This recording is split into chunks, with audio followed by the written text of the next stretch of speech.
All right, man. Grand Rising, everybody. Hopefully the audio is coming through good. I want to do a little recap on Jaron Ennis over the weekend. He had a unification bout. He took on Iamanis Stanionis. He was the WBA champ, Stanionis, that is, and he put his world title on the line and in hopes of becoming unified. But Jaron Boots Ennis was just too good Saturday night, and congratulations to him. I want to go and analyze where he's at right now in his career, and then um, approach this conversation of pound for pound. So, um, shout out to the playback, and then I want to actually share something with y'all because I was looking up some stuff. So I'm like, I might as well do this live and share this with y'all. Let's see, Boots 34 wins now, 30 KOs. He was coming off that yeah, I ain't gonna say a bad performance, but he was coming off you could say a lackluster performance. Wasn't really all that exciting when he fought the guy Karen. Um, they had already fought before, a lot of us know, and this was the rematch ordered by the IBF. So, as a champ, you got to fight who's there. I don't have no issue with that. You know what I mean? A champ has to fulfill the mandatory obligation in order to remain champion. Otherwise, the rules, you're supposed to get stripped of the belt, and then they either give it to the interim guy or they, order the next two top fighters to face each other so that they could become a world champ. But Karen, though, actually brought it, was bringing it in the second fight. He boxed and moved a lot in the first fight, but in the second fight, he was right in the pocket with Boots, and I don't think Boots expected it. Boots was getting hit with a lot of shots that we not used to seeing him get hit with, and I think he learned his lesson from it. Don't just assume somebody gonna come in fighting a certain way. You got to prepare for everything, and but he did what he had to do. He made the adjustments versus Karen, and I think he squeaked it out. He got the victory. Um, but it was a kind of a tough little battle. It was some adversity that we seen Boots have to deal with. But in this fight with Stanionis, man, there was no adversity at all. Stanionis, now I take that back. There was some shots that Stanionis was able to land on Boots, um, and that's why when I approach this pound for pound, conversation, and just talk about it in general because like the dude is good. Jerron Boots Ennis can box. What we talking about, orthodox, southpaw. He has speed. I'll put it like this: his offense is an A plus. I have to give him an A plus for his offensive ability. But as far as his defense, I got to put it at about you know a C plus. I can't really give it a B or A because I still think that if like okay, if you think that can't nobody mess with me, um and you that guy, guys like Stanionis shouldn't even be able to touch you, man, hardly. And it's still moments when and I know that Boots is an aggressive fighter and a lot of times he's looking to uh press for the knockout, stuff like that, but it's still, if you think that you're going to be able to go up in weight and continue to have success and keep your undefeated record, squeaky clean, you're gonna have to do something different defensively. Um, but when he's on his offense, when he's letting his hands go, it's hard to deal with Boots. It really is hard to deal with Boots.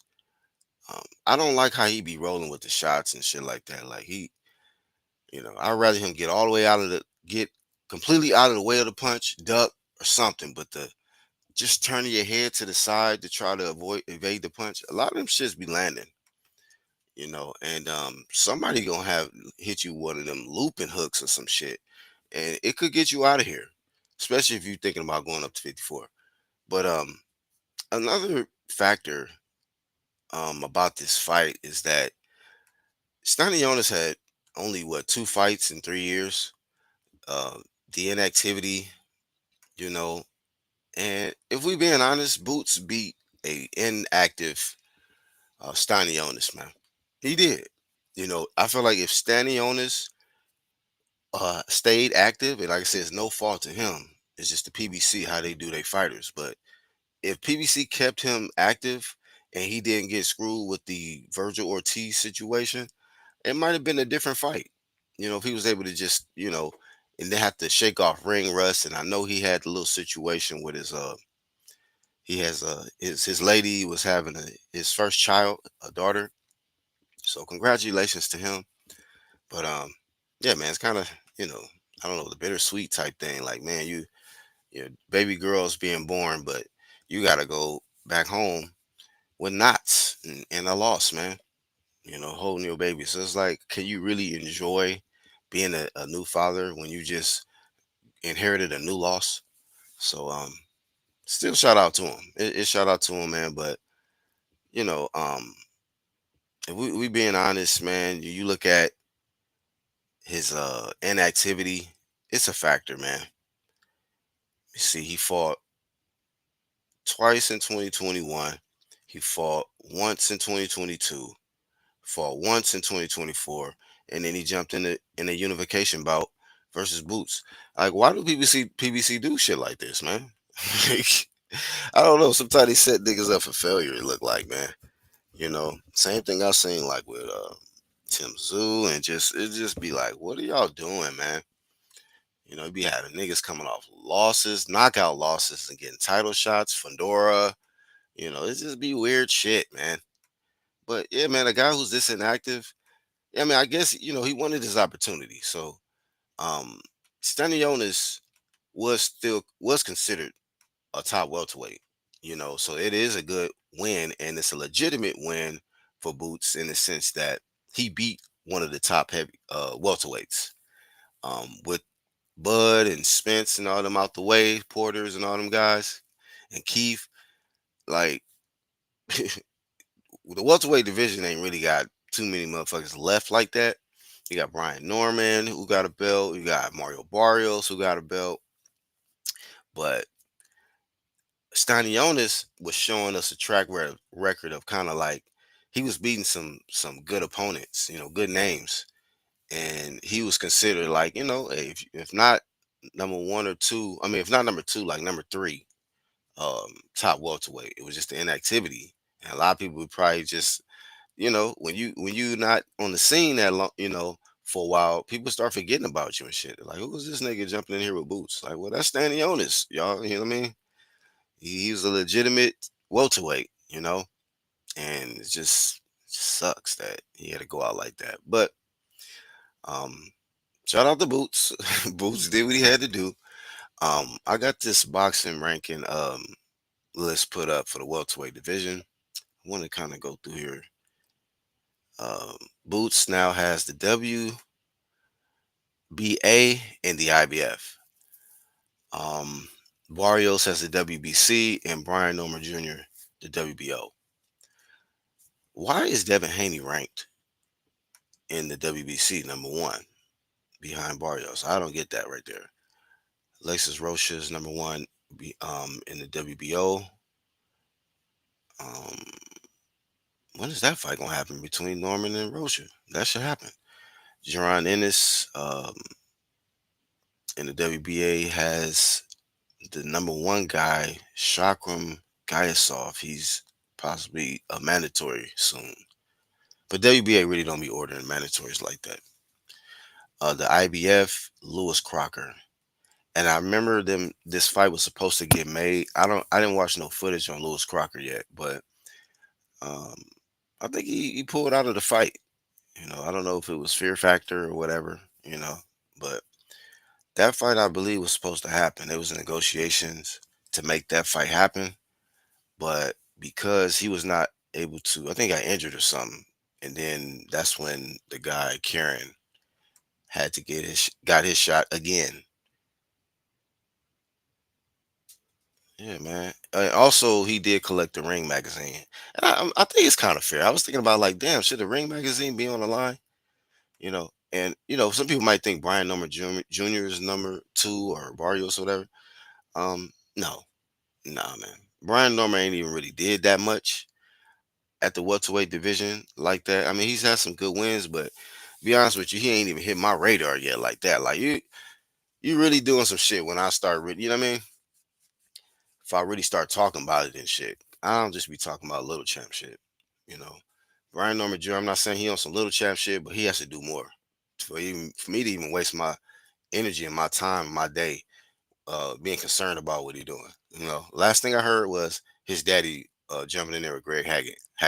You know what I mean? And I think that was had more views than Junior's last fight. I mean, shit, I didn't hear shit about his last fight. I didn't even interested in watching Brian Norman Jr. last fight. Matter of fact, I seen a little clip. Boots was flaming he was flaming him. He said he made he say this nigga made 150,000. He turned down 2 million. Where they do that at? Had 1,500 niggas. How you fighting in front of 1,500 people, bro? Crazy, man. Crazy. Um, Matter of fact, let me go to this press conference and play a little snippet, educational purposes only. Make sure it's not too loud.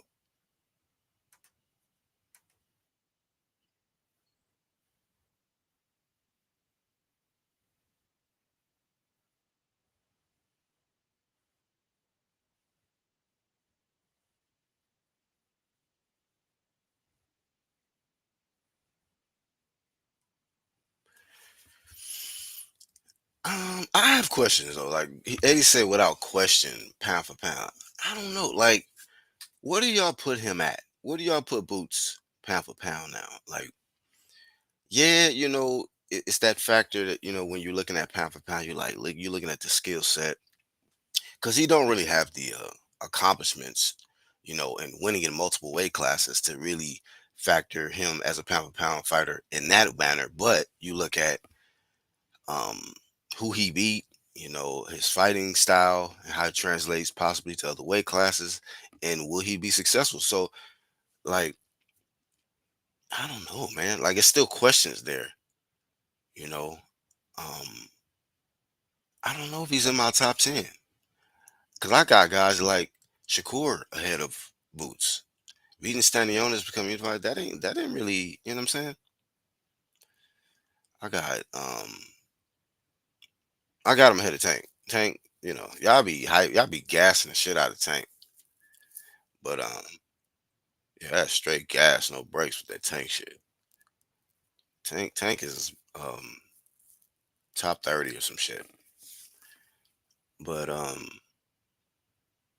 based off accomplishments and shit, like Boots just gotta do more. Let's just hear what Mr. Earn with Hearn has to say.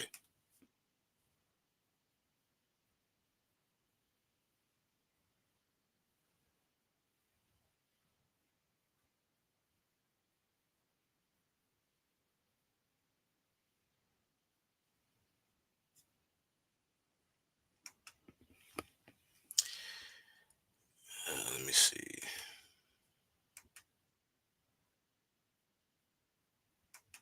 He's gotta stop chewing gum in interviews, man, and press conferences. It's not a good look. But shout out to Boots.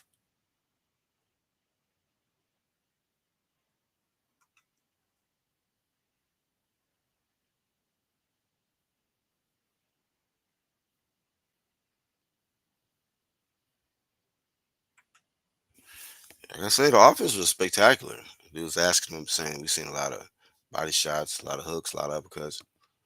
Yeah, man, he has the hell of an arsenal offensively, but defensively, and then you know, um, like I haven't seen Boots get rocked or nothing like that, but I don't think that. I think like everybody can get rocked. You hit with the correct shot, especially a shot you don't see, or that you think you're gonna be able to roll this shit, and then the next thing you know, that shit land flush. So, man, Boots he gotta make some corrections defensively. He's great offensively.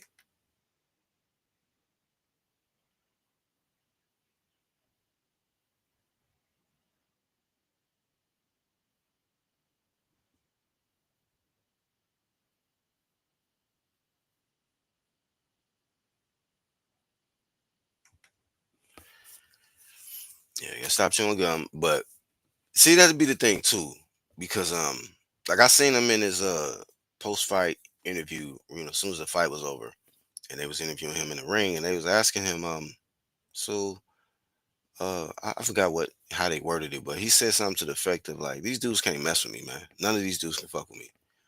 I'm like, okay. Um, as a top, like, see, I'm so used to. I guess I kind of got spoiled by seeing a lot of great champions, and I'm just so used to these motherfuckers calling you out. Like once they dominate or get a win like that, like a win that Boost just got, he should be right. You know what I mean? Flaming motherfuckers like, yeah, Brian Norman, stop ducking me, bitch ass nigga. I need that belt. I need the WBO. You know what I mean? Something. But I'm just going to the family, talk the team. Nah, you got to be more. It has to be more than that. You have to keep that consistent energy. Like guys like Floyd, he was calling people out, man. Roy Jones calling people out. Muhammad Ali was calling people out, man. Even Chief Keith Thurman, don't duck me, son. Like these niggas call people out, bro, by name. But Boo's like, yeah, these guys know who they are. They know what it is. They can't mess with me. Nah, man.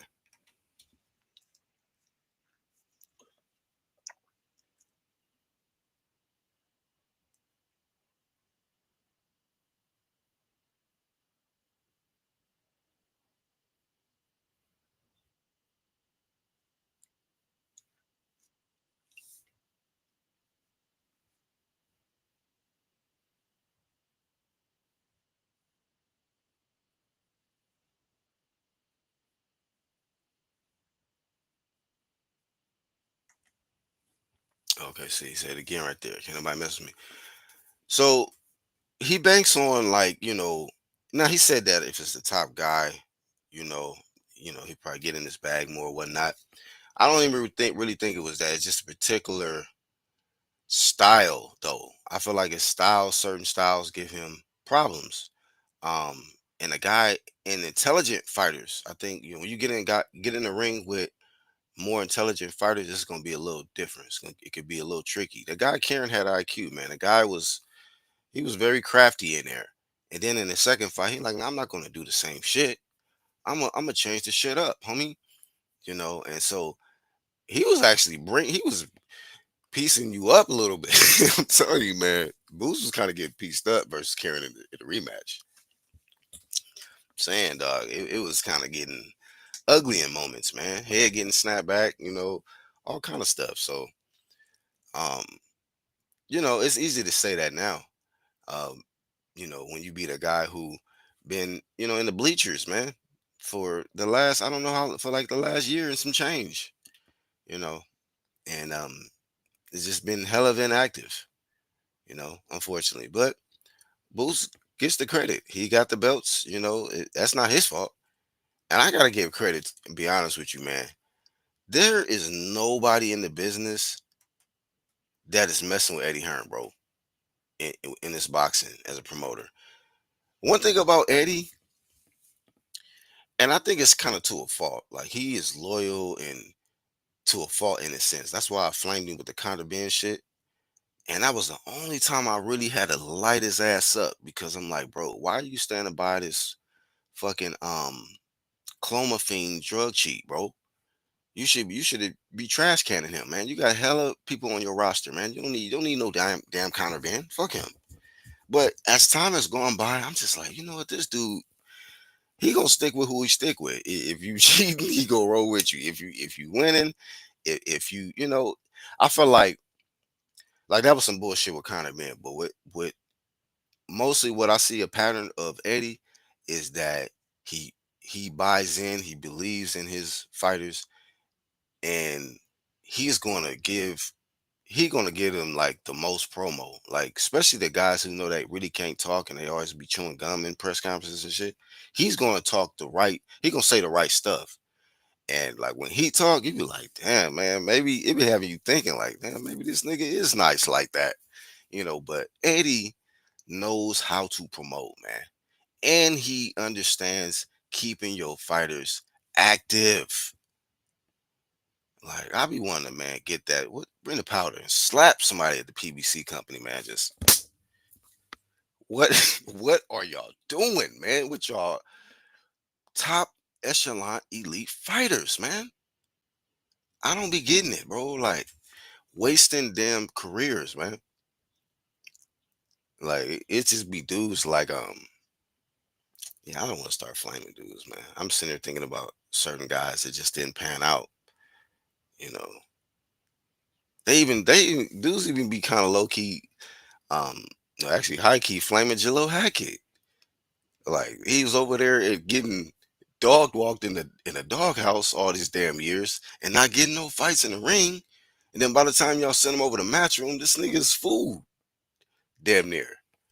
You know, what's the dude he fought? The dude said, "Man, you was punch drunk since you was 19." I was like, "Damn, come on, man, you gotta calm down with that, bro. You can't flame him in press conferences talking about he been punch drunk since he was 19." And then it had you looking at him. And then when it jumped off and they was face to face in the press conference and he slapped Jalil, I was like, "Damn, bro, you didn't see that shit coming." Yeah, man. But anyhow, Eddie Hearn is the truth, man. Shout out to my dogs, Actual Facts and Red Glove Charles. Like that Earn with Hearn shit is the truth, dog. They love saying that shit, Earn with Hearn. That shit is real, bro. Hearn, and the thing about it is with Eddie Hearn, the dude is not just doing this shit, and this is why I like Eddie Hearn in the sense because he's not just doing the shit in the UK. Cause all he could just be like, fuck America, nigga, fuck Philly, fuck New York, Los Angeles, fuck y'all niggas, homie. This is UK, nigga, on mines. Like, if he wanted to be on some G shit, he could do that. Like, I'm not fucking with y'all niggas. But he's in Philly and going to Jersey and Barclays, all these places to promote American fighters. And we gonna be haters? Like any niggas that's saying some negative shit about Eddie Hearn, they got an agenda and they some haters, bro. How can I hate on this man and he getting these dudes paydays, man? And helping their legacy out to where they can tell their grandkids and shit one day, like, look, man, I won this back in whoop de whoop, you know? And it's thanks to this guy like Eddie Hearn, he is paving the way for a lot of these dudes. And he said it, um, I saw another snippet. He's talking about they gonna try to bring the shit right back to Philly, try to give him another Philly fight. I'm like, bro, this dude know what he doing. You know, he's promoting the right way, man. That's all I'm saying. You know, a lot of people was hating on him because he had Anthony Joshua and Deontay Wilder was with out here in PBC at one particular time. Just hating on him because of that. But not considering the fact that this dude was willing to come to America, brought AJ to America. Like, bro, we about to show y'all we trying to make this shit happen. We're trying to show y'all this is about to be a clash of the titans right here, man. All right, you want to come out here? We gonna bring the action out there. Who y'all got first? And he got cooked. Anthony Joshua got cooked by Andy Ruiz, but he jumped in the ring, bro. He was in Madison Square Garden and got his ass whooped. But he dared to bring, and Eddie Hearn brought him out there. Eddie do not be protecting his fighters like that. He like, look, I believe in you. I think you're a terrific fighter, but now you're going to prove it because you're going to fight this guy and you're going to fight that guy. And I'm going to make sure you get paid. And I'm going to make sure that I promote you. This dude is good for the sport of boxing, man. Put it like this. If it wasn't for Eddie Hearn, I don't even know if we'll have Riyadh season. I'm being real. Like, I think he's the bridge to a lot of the shit that has happened up to this point. So, shout out to Eddie, man. I shout out to Eddie, man, because without him, I think this sport, and then all the people that hated on for the sake of Deontay Wilder, he still got Deontay Wilder paid. After Deontay Wilder dissed him, everybody talked about the zone ain't shit. Uh, Eddie ain't shit. He ain't gonna have no success in America. Whoop de whoop. Now Deontay's out there getting trying to get bags from Eddie, man, and getting and trying to connect with the Riasis and shit. He crossing the street. It's a lot of dumbass niggas in this YTBC shit, bro. I'm just being real. That's why I fell back. I ain't got time for dumb shit. If it ain't no real shit, like, you know what I mean? I don't got time for it. So that's why I show up, say some real shit, and exit, nigga. I ain't got time for that dumb shit. Niggas be on some dumb shit on this YouTube shit. But shout out to Eddie. Shout out to Eddie Hearn. Man, it's we got to see how this welterweight division shapes out. Boots, I guess he want to hang out, man. He's gonna hang around at welterweight for now. He said he makes weight easily. You know, he makes weight easy, so I guess he's comfortable. And with that much being said, since you comfortable at welterweight, and you possibly pursuing undisputed, don't say shit about nobody at 54 or 60. That's that's fair, right? Shut the fuck up about 54. Don't say nothing about Virgil Ortiz. Don't say nothing about Bud. Don't say nothing about Murtazaliev. Don't say nothing about no names at 54 or above. Focus on 47. Brian Norman, Mario Barrios. Those the other two champions left. So that's it. That's it. That's where your focus need to be at. Um, I don't like seeing these dudes use other people's names to become more famous, to market themselves and say, oh yeah, man, these guys can't fuck with me. You know, Bud Crawford, Kendo Alvarez, and calling out names that just irrelevant. Tank, like, what are you doing? That nigga's in the low weight class. Why are you calling him out?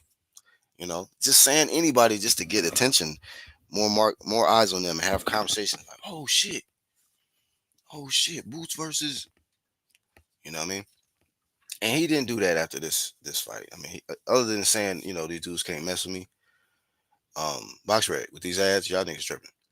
Um, but you know, he didn't really, call out, no names, but he need to actually call out some names though in welterweight. Norman and Barrios definitely should have those names should have definitely been stated after his victory. I don't understand, you know, but he's on the right side of the street. You know, um, the paydays are going to be there for the opponents. Um, this Brian Norman Jr. guy, if this shit is true that you turned down 2 million, bro, you need to be slapped open. You know what I mean? Slap open hand, bro, for that shit. You and your pops, bro. What are y'all doing, bro? I thought y'all was out here for legacy and greatness. I shouldn't be hearing about fighting in churches. Like this nigga fought um Greg Hackett. I think these niggas was in a sanctuary, man. It was in a church gymnasium, a church gymnasium or some shit, man. Like, why? How is that getting more promo than the actual world champ Brian Norman? And I'm not saying Brian Norman can't fight or nothing, but what are you gonna fight somebody at the top, bro? This man got two belts, two freaking belts, man. And Brian Norman out here fighting in, you know, goddamn school auditoriums and shit. What is going on, man? So at least Stanionis jumped in there. That's why I said I ain't hell no. I'm not putting no Brian Norman Jr. up there like he was number two or number. Hell no. Fuck no. You got to step this shit up, dog. Because this is hella niggas on Brian Norman Jr. resume that I'm just like, who the hell is this? So Boots is actually, he's unified. He's unified champ. You know, he said he feels good about this victory, being that he beat a champion. Instead of getting handed the belt. So I'm glad he said that. Some people are proud email champs. He wasn't a proud email champ. He said he claimed he clowned himself a little bit. He was like, I just woke up one day, next thing you know, had a like notification that I'm champ. He said I didn't really like that. He said, but this is better because I was actually able to, you know, you know, be their champion and win a belt off beating somebody not waking up in the morning. So yeah, man. But as far as pound for pound, I don't think so, man. I honestly don't think he's top 10 pound for pound. Um, yeah, man. Be honest, even if he beats Barrios and Norman, like I don't think they all that. Be honest with you, I just feel like it's an unfortunate situation for Boots that he's had to. He's got the leftovers, man. He's got a lot of leftovers to to face in order to become, you know, champ, uh, unified champ, undisputed, and all of that, man. So, um, who we got? Oh, okay, Marky Dan. What's happening, fam? I didn't think nobody was up, man. It's 5 in the morning, fam. So I get it. I get some minds in and get out the way, dog. Shout out to niggas that stay out the way. You know, there's too many niggas in the way, not enough staying out the way. Oh yeah, Dobson. Chat up here. Yeah, man. Salute to the playback. Pete Dobson told that nigga you plus drunk since you was 19, nigga. I say, oh God, don't do him like that. Don't do that.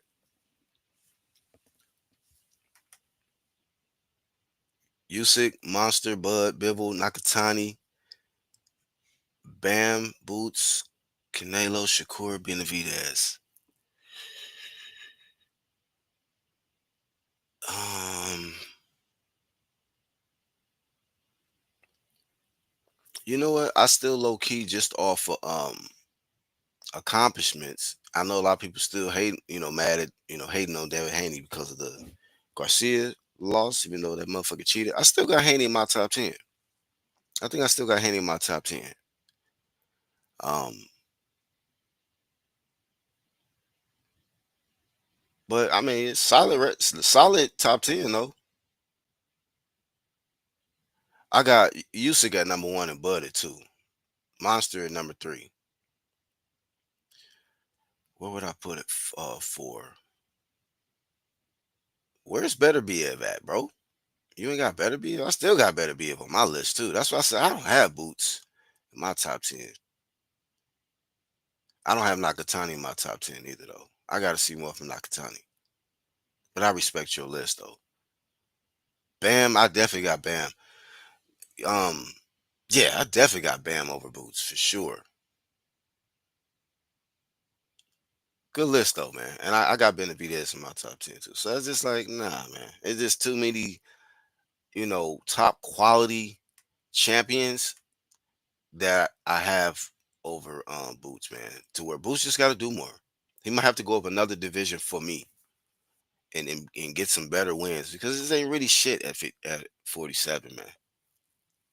So he said he definitely top 10 for Marky. All right, shout out to Marky.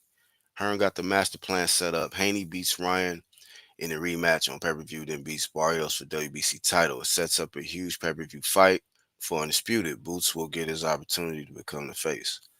Hmm. Yeah, I noticed that in the rankings. I'm like, why the hell is Haney ranked number one in the WBC? So yeah, this is interesting. I don't understand how he even earned that high of a ranking at welterweight. I mean, because he definitely did the work at 35 to get whatever ranking at the next weight up, which is 40. But for him to get a number one ranking at 47, that's why I said WBC gotta go, dog. I don't even agree with Devin Haney being number one, ranked number one at WBC. How? How, bro?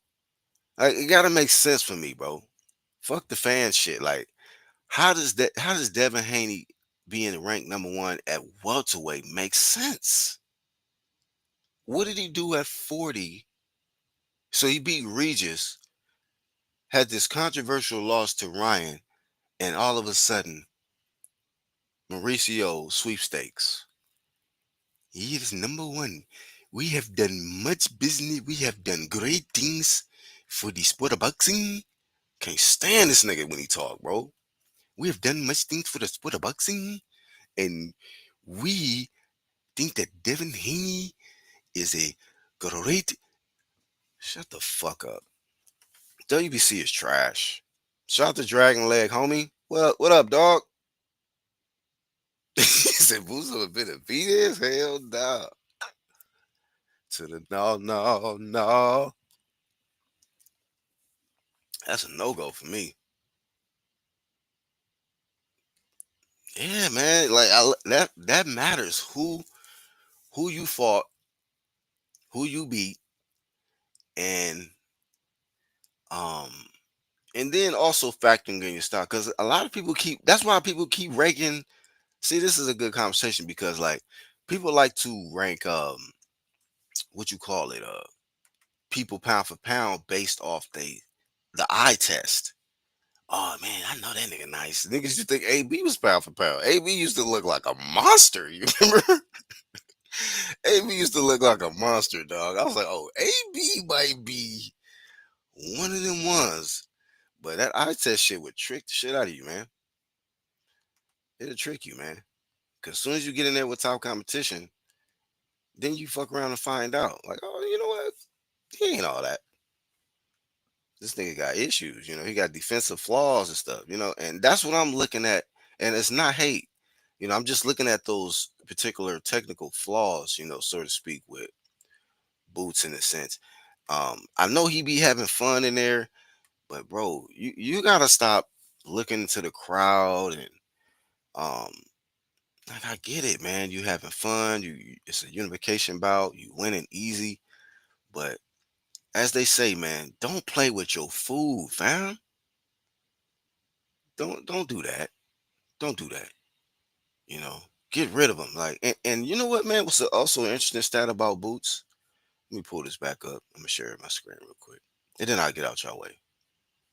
I don't like taking long with these live streams and shit.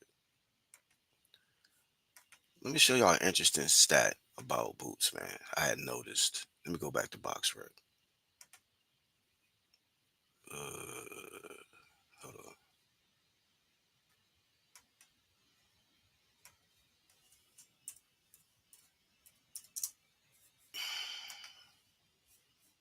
Jaron Ennis.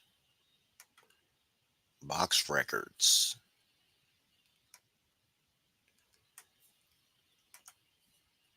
The interesting stat about Boots. Let me. Oh, it's logged in. It's zoomed in enough. Man, I can't stand these niggas with these ads though, dog. Knock off Aaron Rodgers ass looking nigga right here. Um, a lot of Boots's wins, bro, is under 6 rounds, man. Besides Karen and Roman Villa, look at this. Castile Clayton, second round.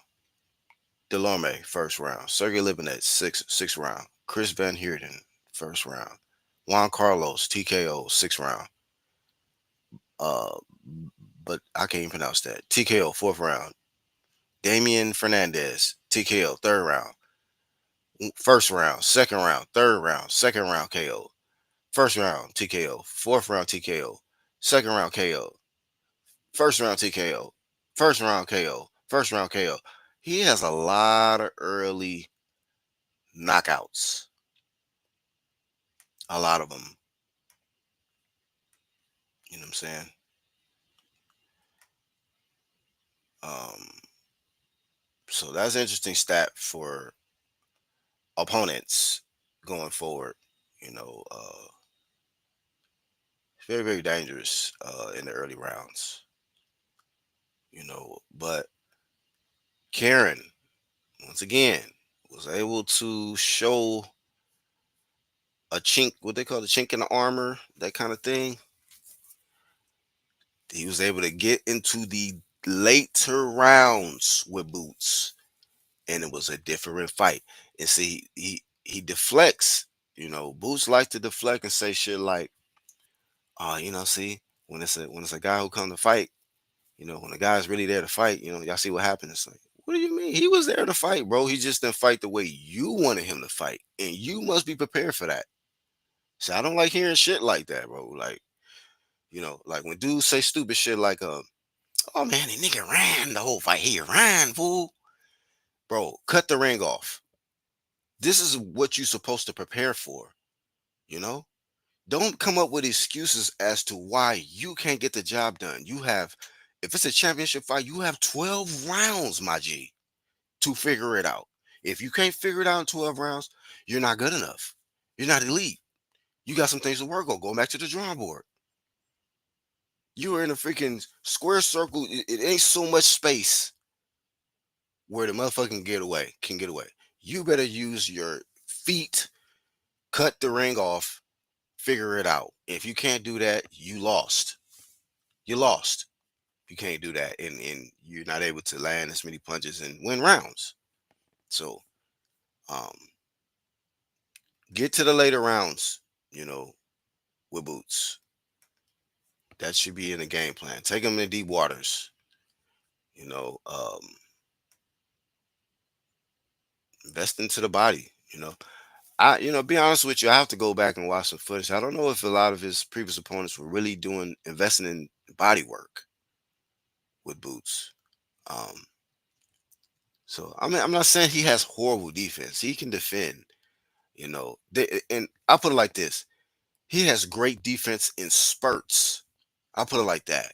In moments, it's just not like the whole round, like how we used to see like Floyd and Pernell Whitaker. Guys don't even touch him. Like even Shakur, like it ain't up there to me. It ain't up there. Like it be where like niggas they not even getting hardly touched, bro. But Boots at times, yeah, he'll have moments to where he looking flashy, he looking away, and you know, uh, he's able to just trick you and change directions on your ass and shit just real fast. It's okay. It's okay, but that looks good in front of you know, uh, Roman Villa. That looks good in front of my boy Stanionis, David Avanesian. See, Castillo Clayton, Thomas Delarme, Sergey Livinets, that looks good against them. But come on, man. When we talk about quality, these are not like high quality opponents and wins. It's just, and I'm not saying it's his fault, but you have to deal with the leftovers at 47. And if you are successful with the leftovers, go up to 54, man. Ain't no leftovers up there. This is real live food, if you want to say that. It's live food up there. You know what I mean? Full entrees. It's full table. It is a full prepared table for you at 54. A lot.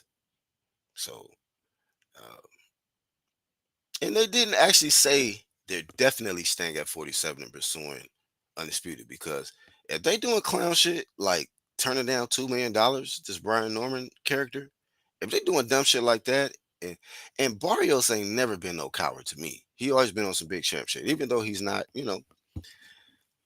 don't be always working out for him. In the win column. Um, Although he's had some good solid wins. He's a solid competitor, but man, he was getting shit. He was getting pieced up in his last fight. But he got some defensive issues. But I think Barrios will jump in there with Boots. He'll get cooked, but he'll fight Boots. Brian Norman, I don't know. So if they gonna be on some bullshit, yeah, man, take your ass up to 54, dog. You know, use your activate your mandatory. Boots, activate your man though, dog. Fight Zalia, family. How about that? Nah, you good. Take your time. I know you ain't in a rush to do that. You know, who got the WBA? Oh, Bud. No, Bud did vacate. So you could activate your WBA boots and grab the WBA. Cause I don't think nobody got the strap right now. I think it's vacant. Hold up. Let me look. Go to that upper room, dog. 54.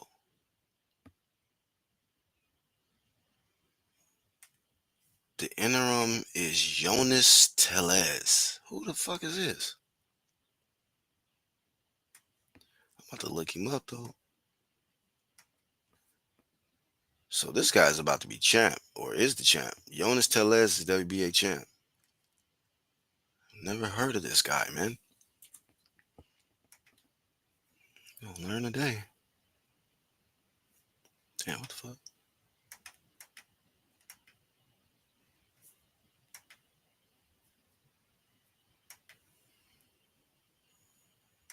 This nigga look Arabian. 10 and 0 with 7 knockouts. The new email WBA champion of the world. Unless they make them fight for it.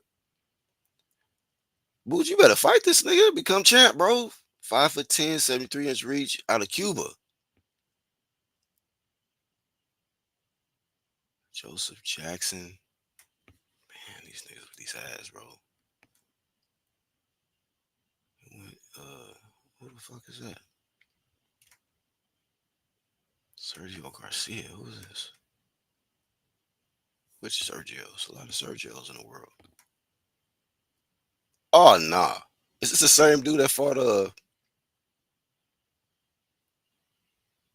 Tony Harrison? Oh, he fought Fedor and Tony Harrison. So this guy, that might be his best win. He beat an opponent that lost to Tony Harrison and Sebastian Fedor. It actually took, you know what? I do kind of remember this fight. And it was a close fight, I think. That's why I was like, Fedor is not all that. This nigga went the distance with Fedor. I remember this dude. Goofy looking ass, Popeye the Sailor Man looking ass nigga from Spain. Man, them Spaniards just be having, man, they be having some skills though, low key. 5'11" and a half.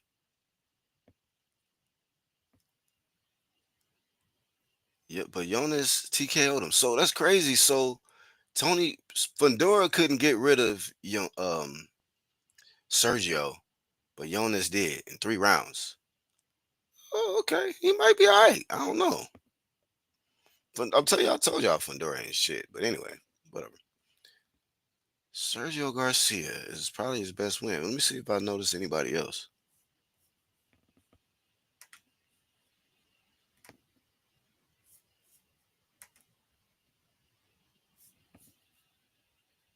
Joseph Jackson, 19. He was 19 and 0.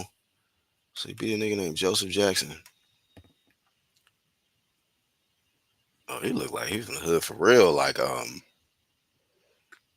Memphis Tennessee type areas type shit.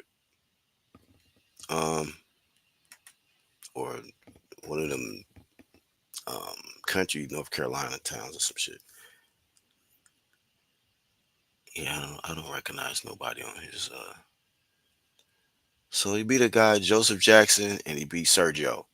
Sergio might be his best win, man, cause Sergio been in there with dudes, man. Oh, he beat Julian J Rock, but J Rock kind of fell off, bro. Be real. So this the guy he just beat. This is the fight I missed. Then I'm gonna go back and watch this scrap. I'm on this nigga now. Pause. You want to tell it? I'm gonna watch this nigga's fights, bro. That fight was in March, the Barclay. I'm gonna watch that fight. Cause Iron Kong and then was telling me, and Charles was telling me that some young nigga cooked Julian J Rock. So that was him. So this is the nigga that's about to be the champ. Damn, bro. So this would have been Bud's mandatory, probably. If the WBA would have ordered it, this would have been Bud's mandatory. But now he's the champ, you know, and he's coming off the Julian J Rock victory. And his best victory is probably Sergio, 3rd round TKO.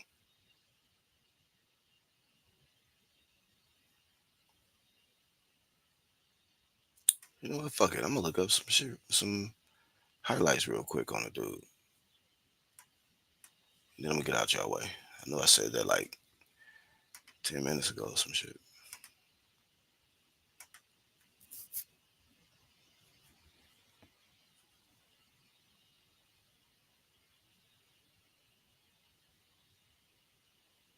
Oh, hold up.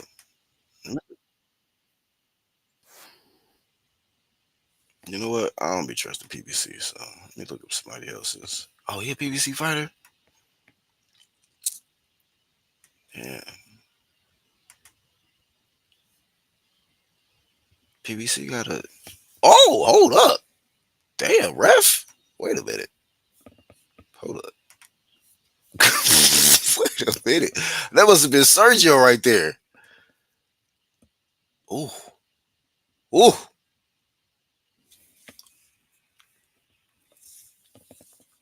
Oh, yeah. Sergio.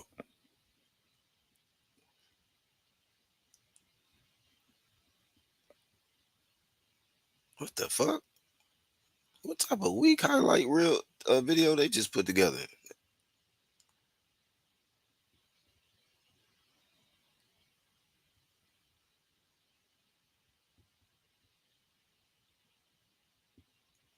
Oh, nah. Bud would have cooked this nigga.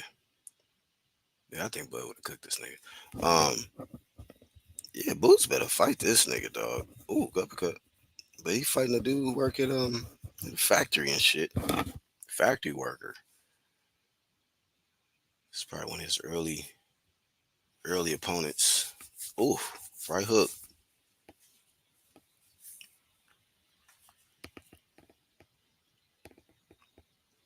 Uh oh. Lean back. Oh, body shot. He had the ice. He had the ball fade at that time.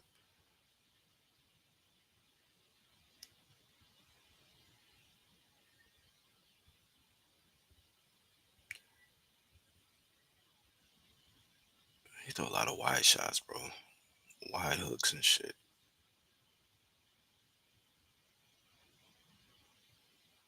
Where's the jab, fam? Man, I think Boots will whoop this nigga ass, bro. But let me see. Let me get to this J Rock shit, bro. Maybe I can watch a little bit of it.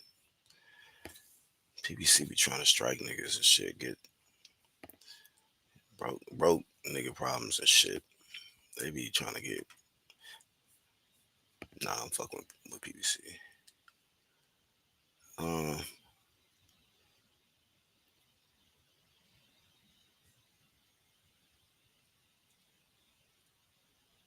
damn, let me just see a little bit of this shit, dog.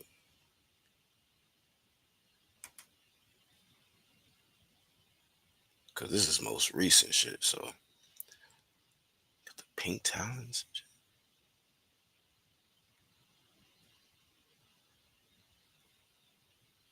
Oh shit. Yeah, nah, I'm good. It ain't enough. It's not enough. Like the Kendrick shit, man. It's not enough, dog. That nigga ain't gonna have enough for Bud, for Boots. I don't see it. You know what I mean?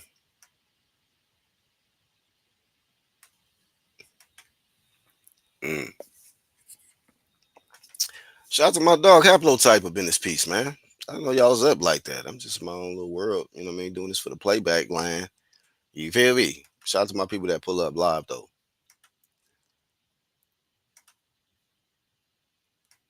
Shout out to man, you up earlier than a motherfucker out there in Cali, dog. Julie X, what's happening, fam? Haplo, yeah, sloppy.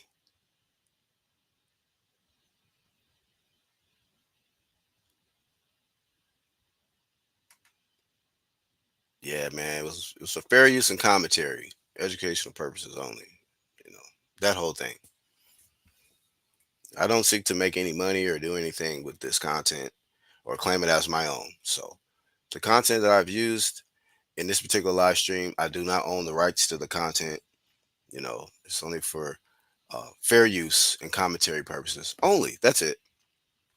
I'm just a humble YouTuber that is just analyzing and giving my perspective on an actual sport that I actually like.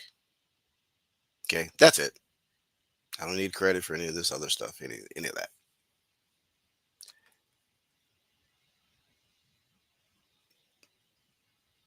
Damn, you straight, Haplo? You need anything, fam? That's family right there. So hopefully you all right, homie. Yeah, man, we care about our peoples over here on this side.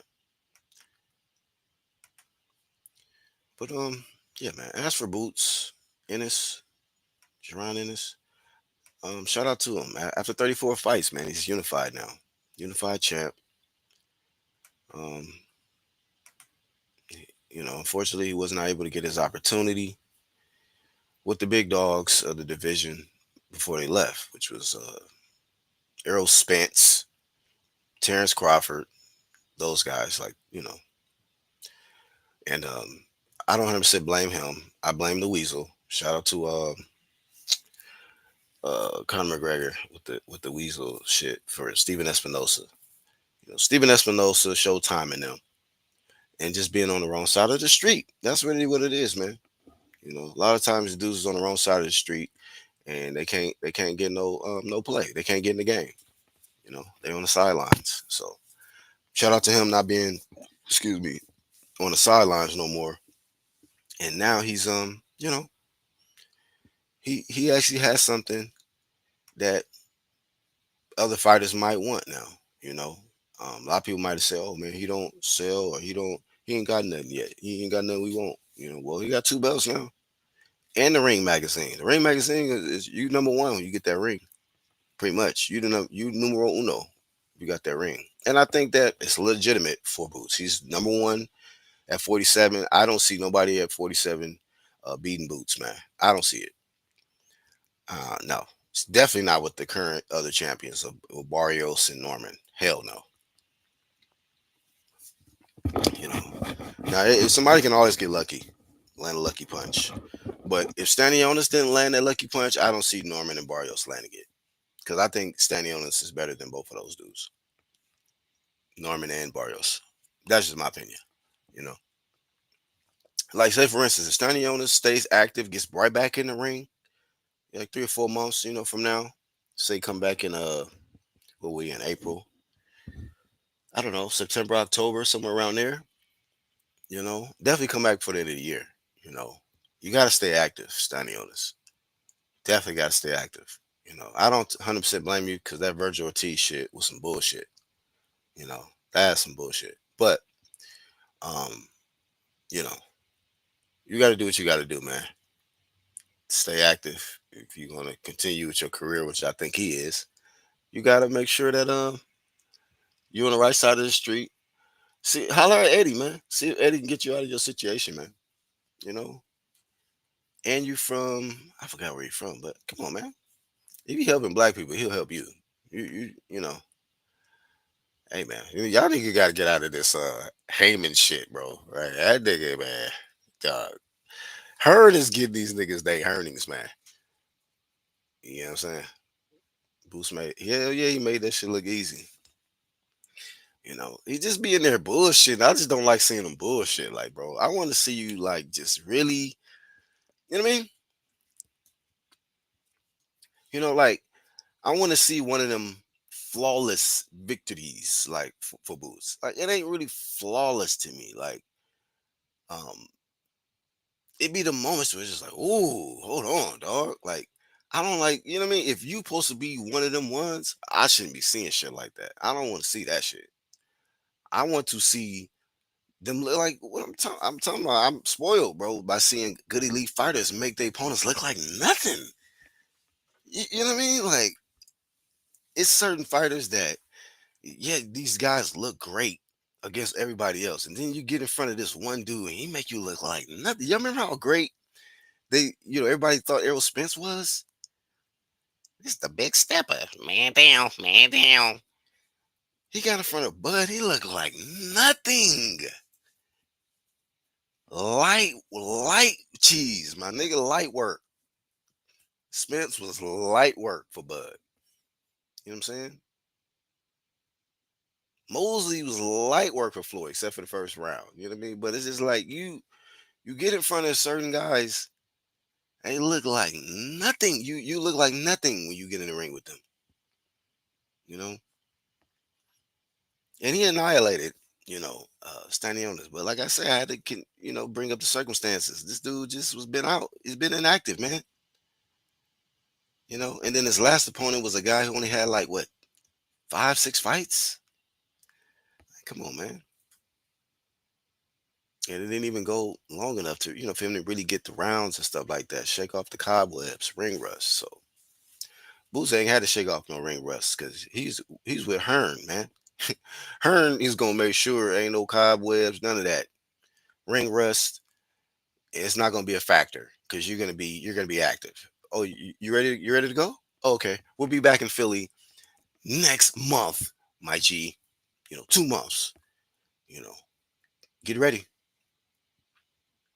Yeah, man. If I was a fighter right now, say what you want to say. If I was a fighter right now, I'd be trying to sign with Matchroom and them. See what I'm saying? That's the plug, bro, to the big cheese.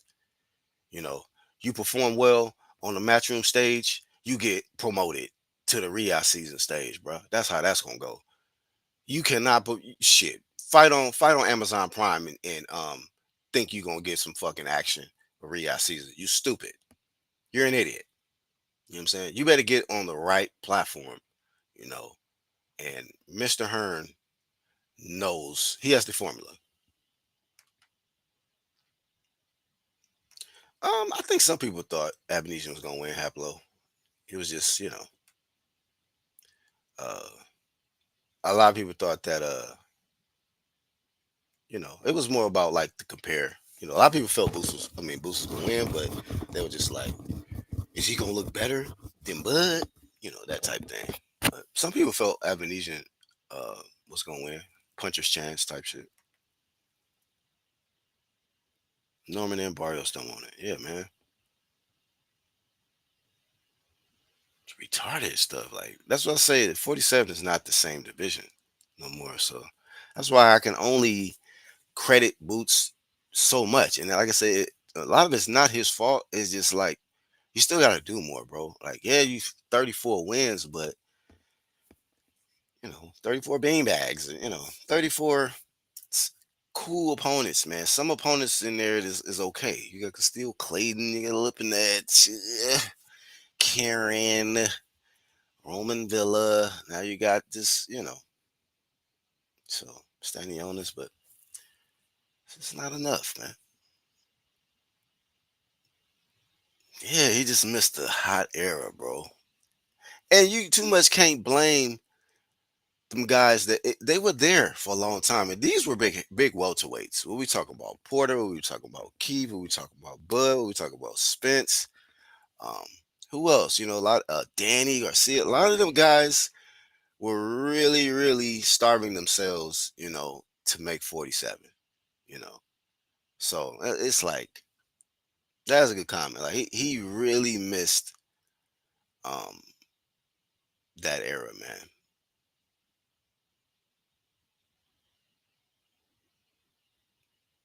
Yeah, it's the Karen shit and the these twos and fews. It's not a charming, spectacular looking resume, man. It's not sparkly or nothing, man. You don't have one of those sparkling names yet, man. Those names are just like, ooh, we got him. Ain't one of those yet, you know.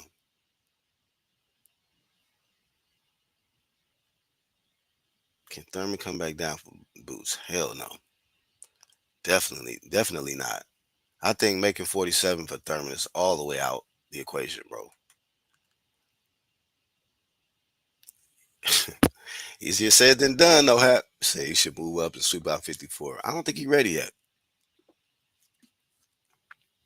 You know, uh, yeah, these guys can't fuck with me.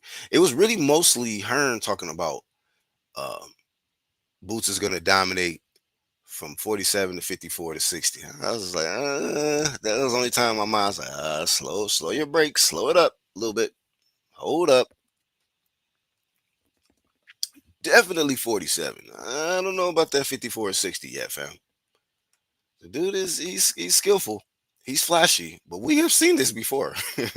We've seen skillful and flashy before. You know what I mean? I've seen unfocused, skillful, flashy dudes get cooked. And I think that this is my humble opinion about boots. I think that and I don't want to sound mean when I'm saying this because I think a lot of people suffer from this where they were not really like popular or famous, maybe coming up in school or in the neighborhood or whatever. Like they might have been nobodies, kind of, you know. And then when they finally get some attention where a lot of people know who they are, know their name, they kind of go overboard with it, you know. Like I think another example, not to just single out Boots, like an Eddie Berlanga. Like, come on, dog. He's probably like a he just seemed like one of those attention seeking loser kids. Like, um, hey, can I go too? Can I go with y'all? No, bitch, stay your ass home, nigga. Stay here, watch the block, stay on the block, look out, look after things. You know what I mean? We be back. Like, and then you get around, get some ice around your neck, get upgraded to Terror Squad, and now all of a sudden you think you guys give to Earth, nigga. You know. So I just feel like some people when they get the spotlight, they don't know how to handle it.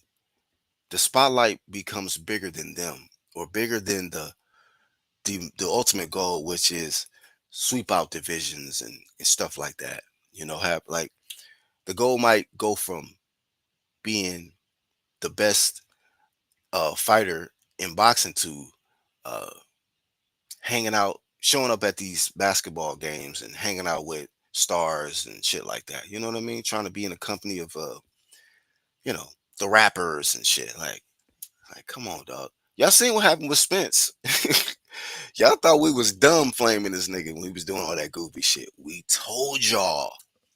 When UGC start flaming, see, we the only probably the only few people that don't have no agendas, man. We just watch and analyze and we call it how we see it. But when we start flaming shit and we start bringing up a particular situation, pay attention, dog. Just listen up. You ain't gotta agree. Listen and remember. Like these niggas was out here flaming. Oh, they was hating. Y'all, man, these niggas been hating Spence for years, cuz they been hating on Spence, nigga, for like 2 decades, my G. Yeah, okay. I guess we still hating when we told y'all he need to stop hanging out with Yella Beezy and them. Where's Yella Beezy at right now? Huh?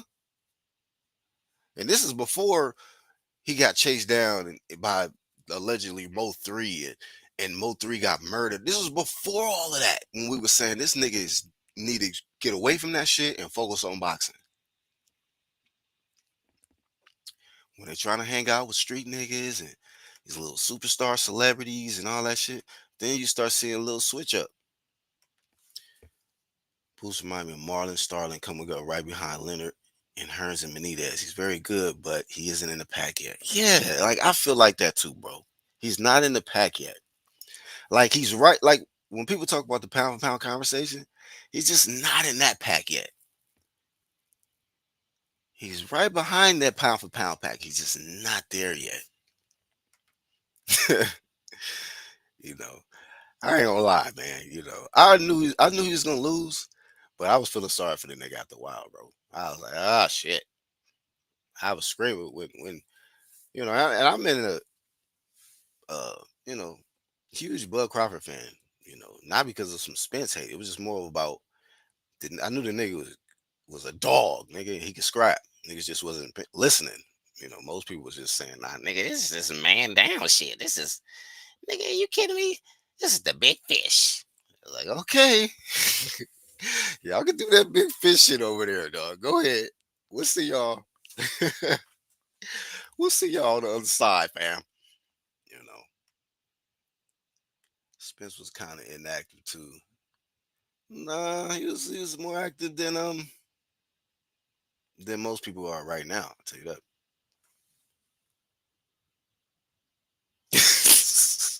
Yeah, the delusional fans, you know, make you kind of want to see certain dudes lose. But when you know, I always try to, detach myself from all of that. You know, especially when a fight starts. It's just like, look, the fight is here now. I'm gonna watch as a fan, and I'm gonna, score fairly. Whoever wins, wins. You know. So not spend some soap with his fans. Abnesian a couple years ago would have done better.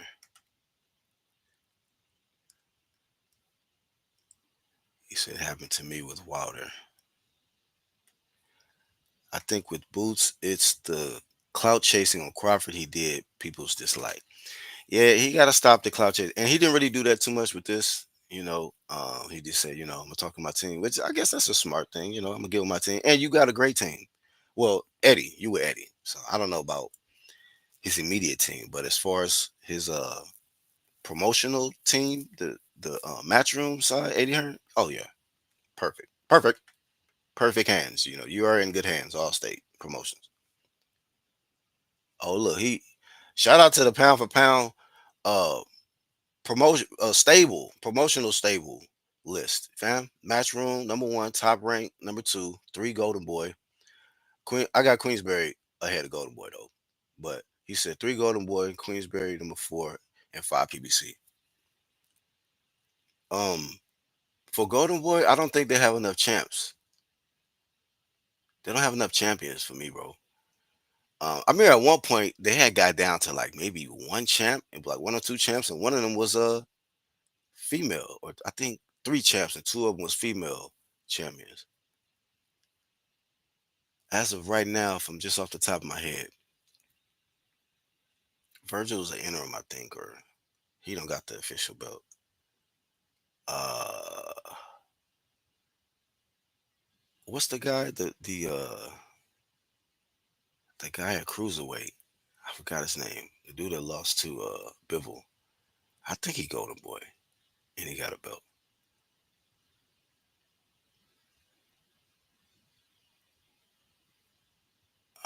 Norm. I think it's Norman Golden Boy. I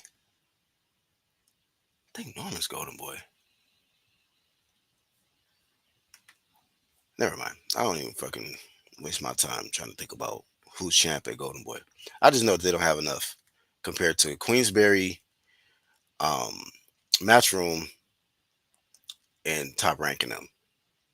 PBC is definitely you're definitely correct with PBC though. Definitely the back. Back line. Get to the back line, like Smith say. Whatever we give them, 2030. Get to the back line.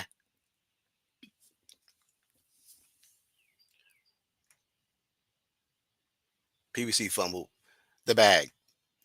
Top rank maybe out of a contract with ESPN. Uh, as long as Bob Arum is alive, he's gonna find a way. They're gonna be somewhere. Thurman is an accident. No, come on, Thurman. I think Thurman's good for the sport, man. He just gotta stay active. He had a good spectacular victory um, over the Australian kid. I forgot his name, but matter of fact, I was working on a little edit. Matter of fact, I forgot. I gotta finish it. A little edit on that fight. He was funny though. He's good for the sport. Hearn is the hype man. You know how he does. He's the greatest hype man in boxing.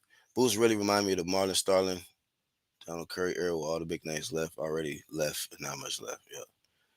I can't say I know anyone really at 47, but the kids may be heading there. The Garcia Lopez Haney. Oh hell no. You know what? That group right there is bad for boxing, bro. Just collectively. I'm about to say Haney because Haney did his thing, definitely at 35. And he been pushing envelope. Like despite the way people feel about Haney, I like his run at 35. I like his energy at 35. He came to 40. He stepped on Regis Progress and then got in there with a cheat. And now his career is, now his not his career, but his social status is in question or whatever. But fuck all that. But he says, but just I'm telling you, collectively with Garcia, Ryan Garcia, Teofimo Lopez, Rolly Romero, Haney. No, no, no, no, man. I don't. That group right there, bro, is like the worst group, bro. In whatever weight division they go to, man, they're gonna fuck it up. They're gonna fuck it up, man. Because 40 used to be lit. 40 used to be lit. But Soon as them clowns show up, goofy shit starts happening, man. On Spence again, you cannot land on your face through a windshield and expect to be the same after. I mean, he said, Spence said he bounced off concrete. I bounced off concrete, all that. What'd he say?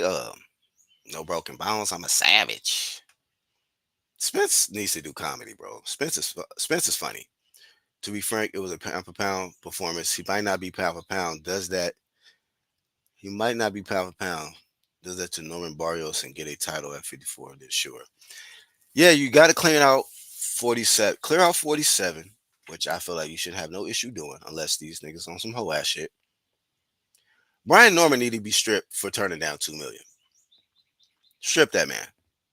He don't deserve to be champ. If you're turning down $2 million paydays and you're fighting in auditoriums for 150K, you need to be stripped. Like the nigga in Belly. Gonna get yours, B. You need to be stripped, nigga. Um, Man down, Spence big fish. Fish are stupid. Oh man. Why did he pick a fish of all things? You know what I'm saying? I don't know if that's just, you know what I mean? Uh his environment. That's the, you grow up around certain people and they have certain things like, "Nigga, I'm a big this, I'm that. I'm the big dog." But why you say big fish? What the fuck? What happens when you throw the fish out of water though? You know what I mean? Like I be thinking about shit like that. Like nigga, this fishes ain't all that they got weaknesses, bro. Spence was flossing too much. That video with the girl. Baby, let's go to Dubai. Do what? Right. Do what? Just humiliated himself on many accounts, man. And then, this is supposed to be your lady, and she put you on blast. She put you, on video off that whatever you was on, heroin or whatever you was doing. Go to Dubai, baby. Yeah, Norman, Gilberto Soto Jimenez. Soto. Norman top rank. Oh, he's top rank. Okay, my bad. Hell nah. That's not no top rank type shit, bro. Norman, you need to be not only do you need to have your belt stripped from you, you need to be dropped from top rank. This is not top shit, bro. No, no, no. I'm not used to top rank fighters moving like that. The fuck? Top rank? Oh nah. Brian Norman. Bro, flame of shame. Where's my banners, man? Bob Arum need to drop you, bro. Flame of shame to Brian Norman. Horrible. I'm appalled. And that's the right side of the street to get busy too. Or it used to be. Hopefully, top rank is still lit. You know what I mean? Like, man, top rank used to be super lit. She picked his head up like a muppet. Damn. Nope, he ain't announced a fight. Matter of fact, Keith, like I say, man, how's never mind, bro. Let me get off this spin shit, bro. He probably milking his cows and shit. Haney at least got some accolades. Yes, I'm saying like that's why I even have Haney ahead of him, not off skill set. 'Cause I think Boots is way more skilled than him, but just off, resume, accomplishments, winning in a new weight class. Those that matters, man. You can't just be look. You can't just look good and flashy against okay competition or good competition. And think that oh yeah, yeah, can't these niggas fuck with me? Well, calm down, bro. Fight somebody first. Go up and wait and say that. Activate your Mando and say that. Someone need to tell Spencer teeth are bones, and he landed on the curb with his mouth open. Oh man, we see Spence didn't listen to the UDC and he lost his fronts. Y'all thought we was fronting. Your boy lost his fronts, man. Being arrogant and fucking around with them niggas. Hey man, there's some rumors too about. You never mind, bro. Never mind. And he stayed with her after too. Yeah, man. And the girl put you on blast like that, leave her ass immediately. Immediately. That's what I said. I don't be going. I don't. Hey, money don't make you smarter. That's all I'm saying. Money does not make you smarter. Um, just saying, dog. You know, it got to be in you, not on you. Pause. You know, but y'all know what I'm saying. You know, you gotta have it. You gotta be equipped with the IQ, the common sense. Some people just spend their sense, on chicks. Dumb chicks at that. Like somebody you can't even bring around your mom half the damn time. Like I'm not bringing around my mama. Fuck. So I'll hit you up next time, ready to go back to what you call that, to the restaurant, whatever. Ben Israel on crack, and even he stayed off YouTube for a few months until he forgot. A lot of people take a hiatus, even Jamal. But Jamal said he was locked up, so I'm not gonna flame Jamal too much. I believe him. First, I wasn't believing him, but then sometimes like when you get on live with somebody, you can tell. How you say you get in the ring, you can feel somebody out, boss or whatever. I can do that when I get on live stream with somebody. That's why I be wanting motherfuckers to pull up because I can tell somebody keeping it real. I can tell if it's on some other shit like, you know what I mean? Well, I can, nigga. Energy is a motherfucker. Cheaper to keep her, I guess. What? I don't think she was that cheap, Ulix. I don't think so. Squad up. Shout out to D Nice, homie. Salute. Yeah, man. How long I've been? Oh man, hour 20. My bad. I wasn't even paying attention to the time. Let me get out your way, man. Much love to everybody that pulled up, man, for this live stream. Y'all know me, man. Black Horseman, BHP. Also known as UGC Flame. You know what I mean? And shout out to the ones in the UDC, man, that's been rocking with the Horsemen, man, all these years. Shout out to everybody that's been rocking with this sport all these years. We've seen the highs and lows of this sport, some of us, and I think the sport is in a high place. I definitely think the sport is in a high place right now. The ones that are in a low place, um, who cares? No one care. Uh, let's see. Yeah, she's spending all that Crawford money as we speak. Damn, shit. If you had woke up early, I would have sent it. Let me see. Let me drop it right quick, man. You can say a few words and you can close us out, man. You can say a prayer or something. No, I'm joking. But yeah, man. Let the homie pull up. Anybody else too, if y'all want to pull up. Some people saying they be having issues with the restream. Um, but StreamYard be having issues too, man. Or SchemeYard, as I call them. SchemeYard be having issues too, dog. So there's the link. I did a one hour and 20 uh by my damn self. So somebody want to pull up, give some thoughts on Jaron Ennis and his recent victory over Iamana Stanionis. And then while I'm here, I gotta give him the Flame of Fame. Shout out to Boots, Flame of Fame, Boots. You know what I mean? You've got our attention, man. You're in the conversation. Tighten up on the defense. Stay focused. Don't be getting distracted. Stop chewing gum in press conferences. And stay active, man. That's it. That's it. You know.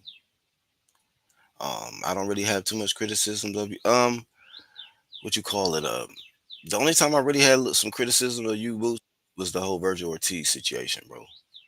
And not, I didn't really have too much of criticism. It was just more like, what was going on with that? That, what's You up, know, this family? shit looks weird. You got some weird shit going on over here. What? The screen look weird? Yeah, it looks weird, but cool. At least I'm on. Uh, bro, I just want to come on and say, what's up, bro? How you doing? Oh, I'm good, man. Same old, same old. Got a day Why off, you? and Why the fuck are you up so early? I'm an early bird, man. Shit, I'm always up early. I don't always go live when I'm up, but I mean, I'm always up early, man. You know, You got a do it, garden in the bro. backyard, got dogs and shit, all kind of stuff going on over here. That's cool. I miss the old days when we used to go live all the time. Oh man, them classic 4 5 hour live streams, man. Yeah. And Shit I'd was be going different, huh? crazy. Hey, Yeah, bro. give us your thoughts real quick, man, on Boost, man. Did you see the fight? Yeah, I did. I thought he did well, but it was nothing unexpected, you know. Right. I feel like that guy was, you know, a couple years ago he would have been a better fight, but I still think Boots would have beat him then. Yeah, yeah. Uh, you know, he's got the Karens, he's got the Avenesians, and the Sanionis is on his record, which is nice, but Nets, yeah, there's Lipinets. But nothing, really to write home about there. yeah. And But Karen actually gave him a good fight too. yeah, I was talking about that earlier in the live stream, how Karen changed it up in the rematch. You know what I'm saying? And I said that like Boots, you know, he can't go into certain fights just assuming some shit because I think he kind of assumed Karen was gonna box and move a lot like he did the first time.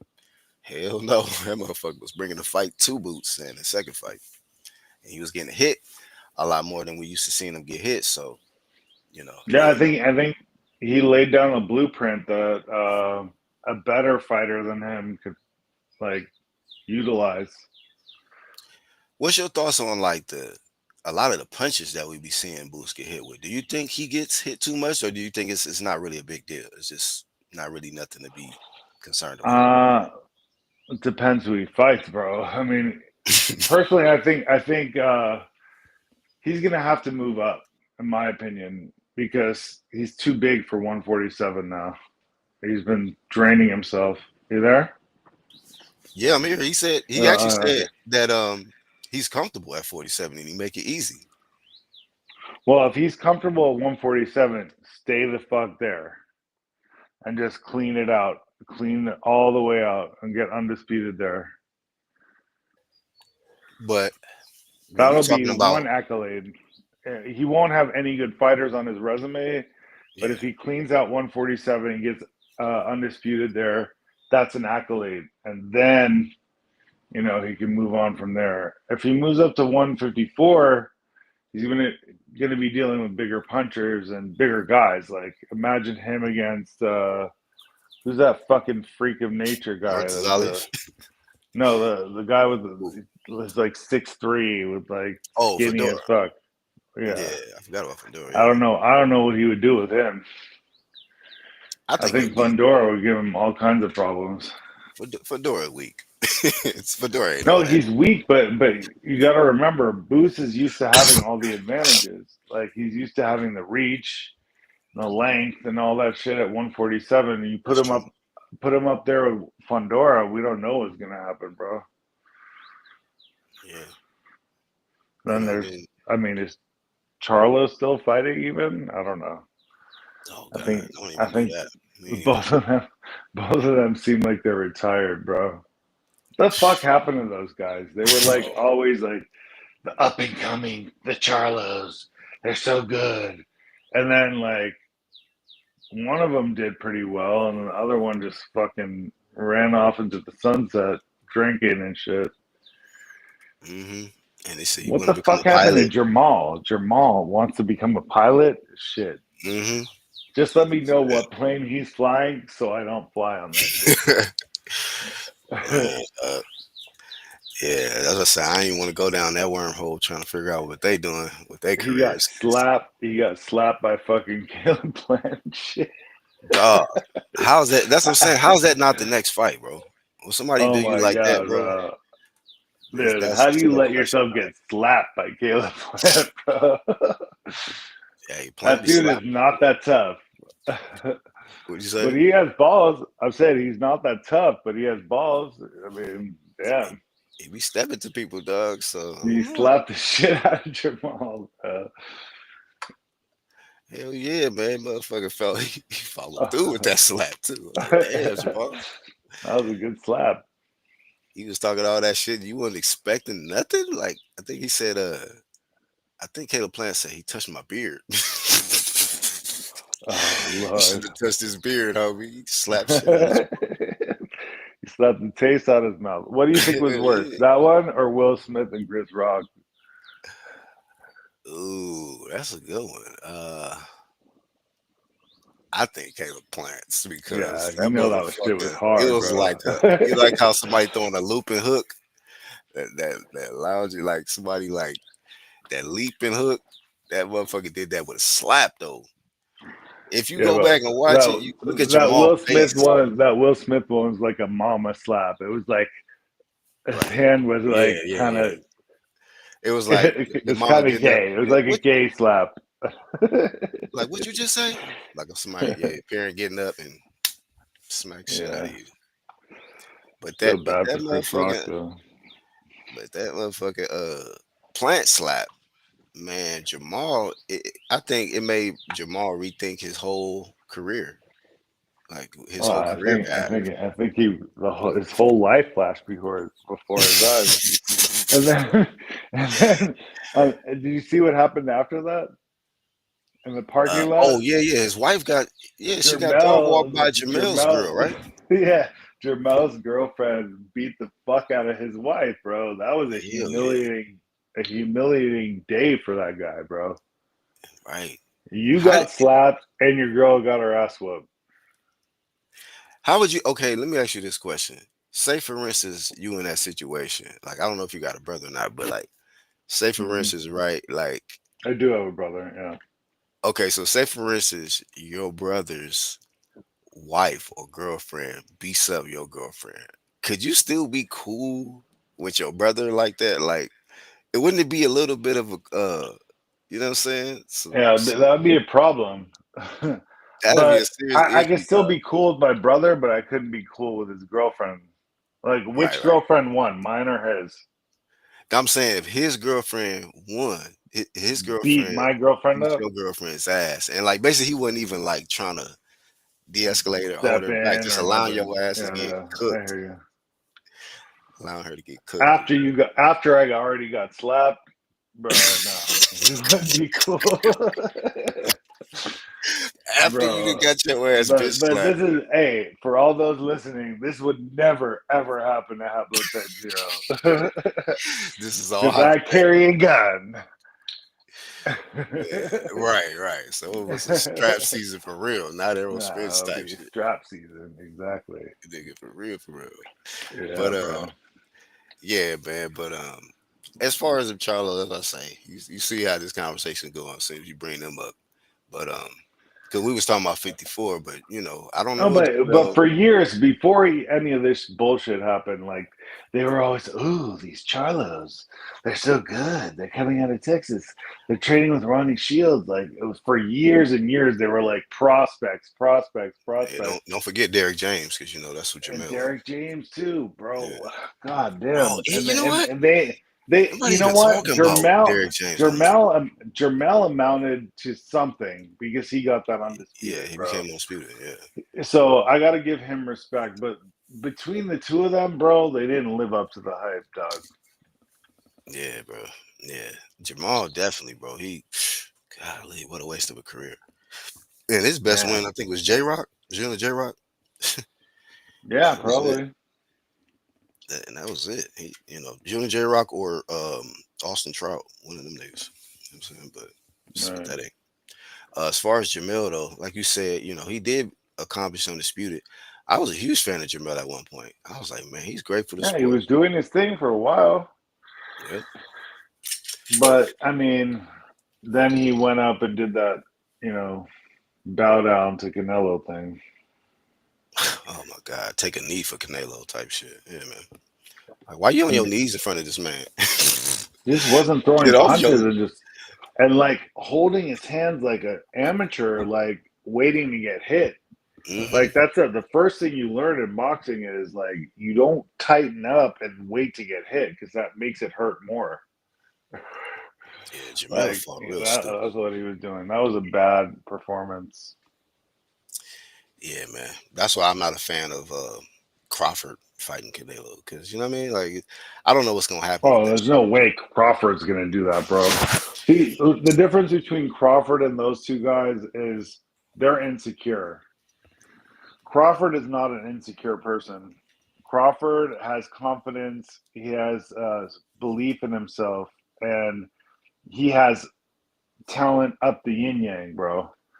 So he's not going to go in there and do a performance like that against Canelo, bro. No way. I think he has a chance of winning.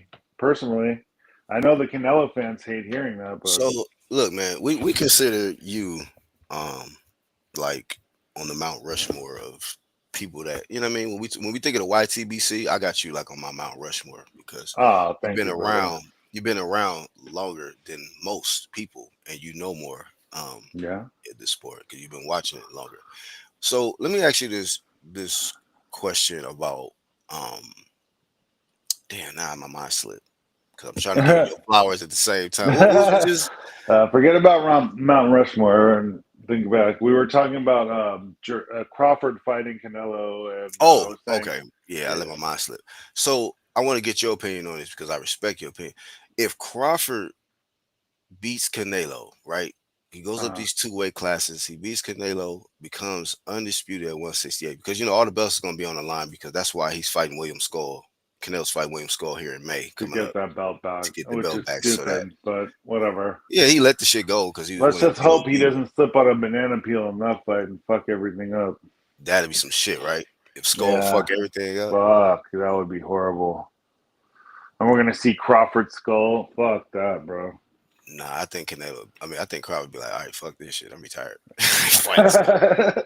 I ain't Or got time move for down that to shit. 154 and Because you fight think of the. yeah, because he moved up to 54, thinking he was gonna get Charlo, and that fell apart. And then it's just like if you move to 68 or you know prepare to try to get Canelo and that fall apart, it's just like too much disappointment. It's like all right, bro, fuck this shit. Every time I want to get a mega fight, it be some bullshit. You see what he had to No, go through to get Spence I like the Canelo Crawford fight. I like that fight. It at reminds me of 68. Leonard Hagler when I was growing up. Mm. Who's Leonard? Who's Hagler? Because we know what happened to Leonard. I mean, oh, you said Well, Leonard Hagler. I was thinking of Hearns. My bad. oh no, Leonard Hagler. Yeah. Okay, okay.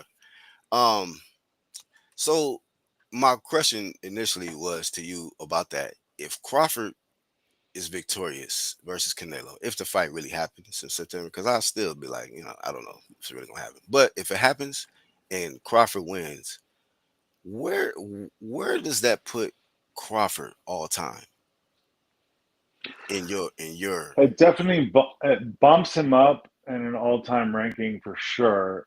Depending on how he wins, if it's close and controversial, or if he knocks out Canelo, that could be two different things. Mhm, Let's just say he moved up those two or three weight classes. Considering he's at 154 now, so he's 160. Okay, two weight classes, right? He moves up two weight classes and knocks out Canelo.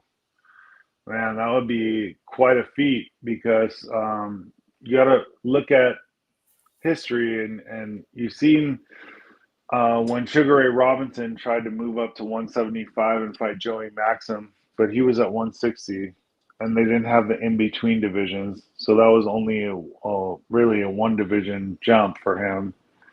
But if you counted 168, that would be a division jump.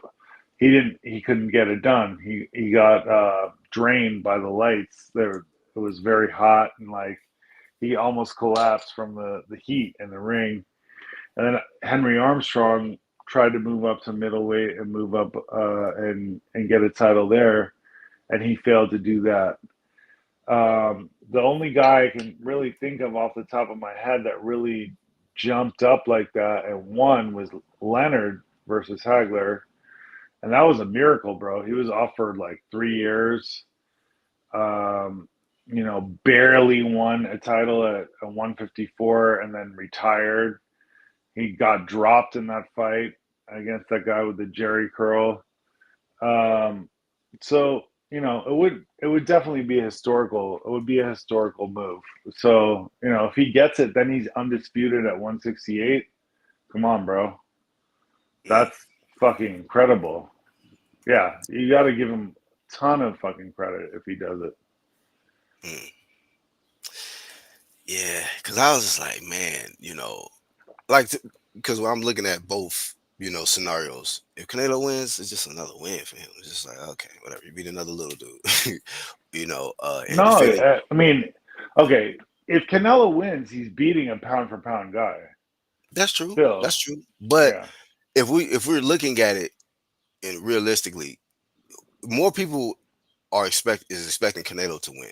You know, Yes, than especially the Crawford. Mexican brothers, we know.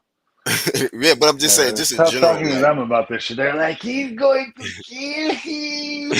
right, I'm facts. like, all right, bro. He's We'll gonna see. destroy this fucker, and he might destroy Crawford. I He don't know, might. man. They may be right. It's not out of the question. It's not a delusional thought. They It's may just, be right. They may be right. you know, But I just don't think they're looking at the subtleties of what could happen in there, really. But the anomaly of the whole thing is how is Crawford going to carry weight up to 168 if they fight at 168? right? Yeah, That's and the he's thing. never fought anywhere near there. He hasn't even fought at 160. So whoever's Mm. putting that weight on him better know what they're doing. And he claimed his last opponent, which was at 54. He said that motherfucker was strong. So Right. you about to go up to 68, and one of the strongest fighters in the game, Canelo Oh, Alvarez. Canelo's strong as fuck, bro. He's like a Hell little yeah! tank. And then you talk about what if he stops him? You Not seen that Tank neck? Davis, but a tank, like an army tank. Yeah, literally.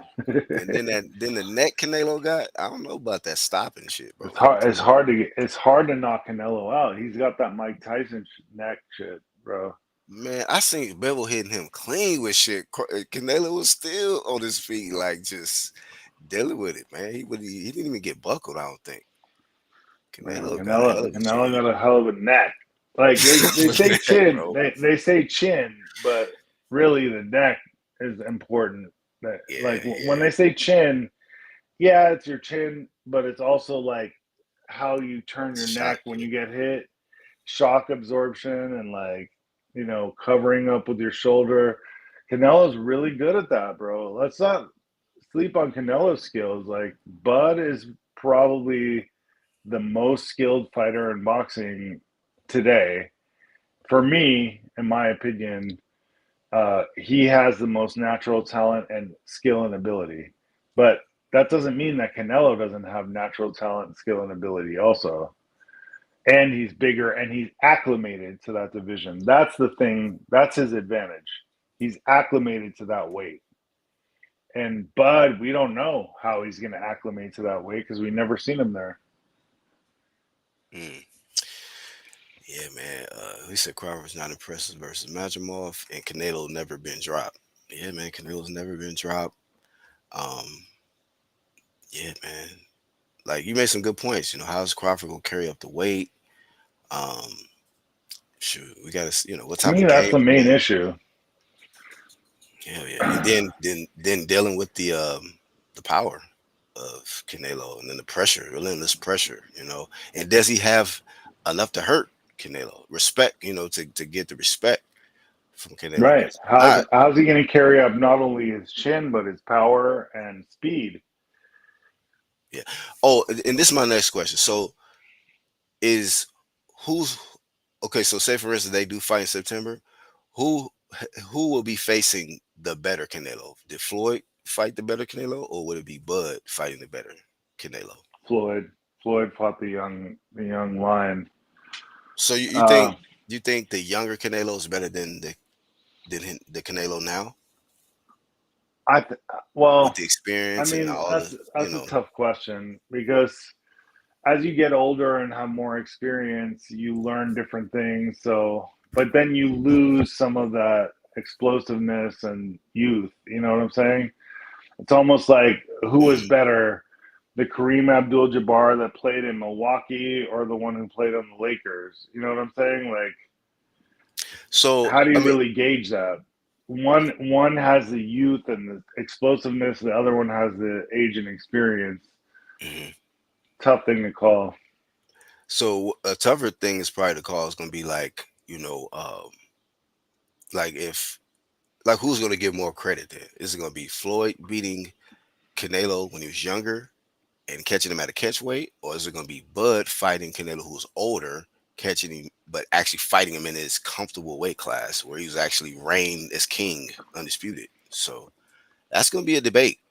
Are It's you going to definitely going to be a say debate. that Bud wins in the same way that Floyd won, like almost a 12-0? I would be impressed.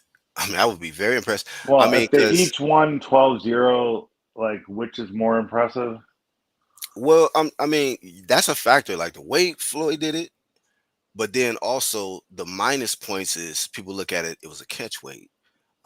He Yeah, was of young. He course. didn't have a lot of experience. He was, that was a young Canelo. No, Canelo, he a lot caught of him people, green. I mean, yeah, Floyd yeah. Floyd was smart when it came to And Canelo matchmaking. wanted the fight, so it wasn't like Floyd was really calling him out. It was Canelo. Canelo said, "I'll beat Bro, this fool." Floyd was smart when it came to matchmaking, dog. He was smart. He knew when to fight so and so, when and when not to fight them. You know, So look, he- Yuli X say Canelo now is seasoned and better defense.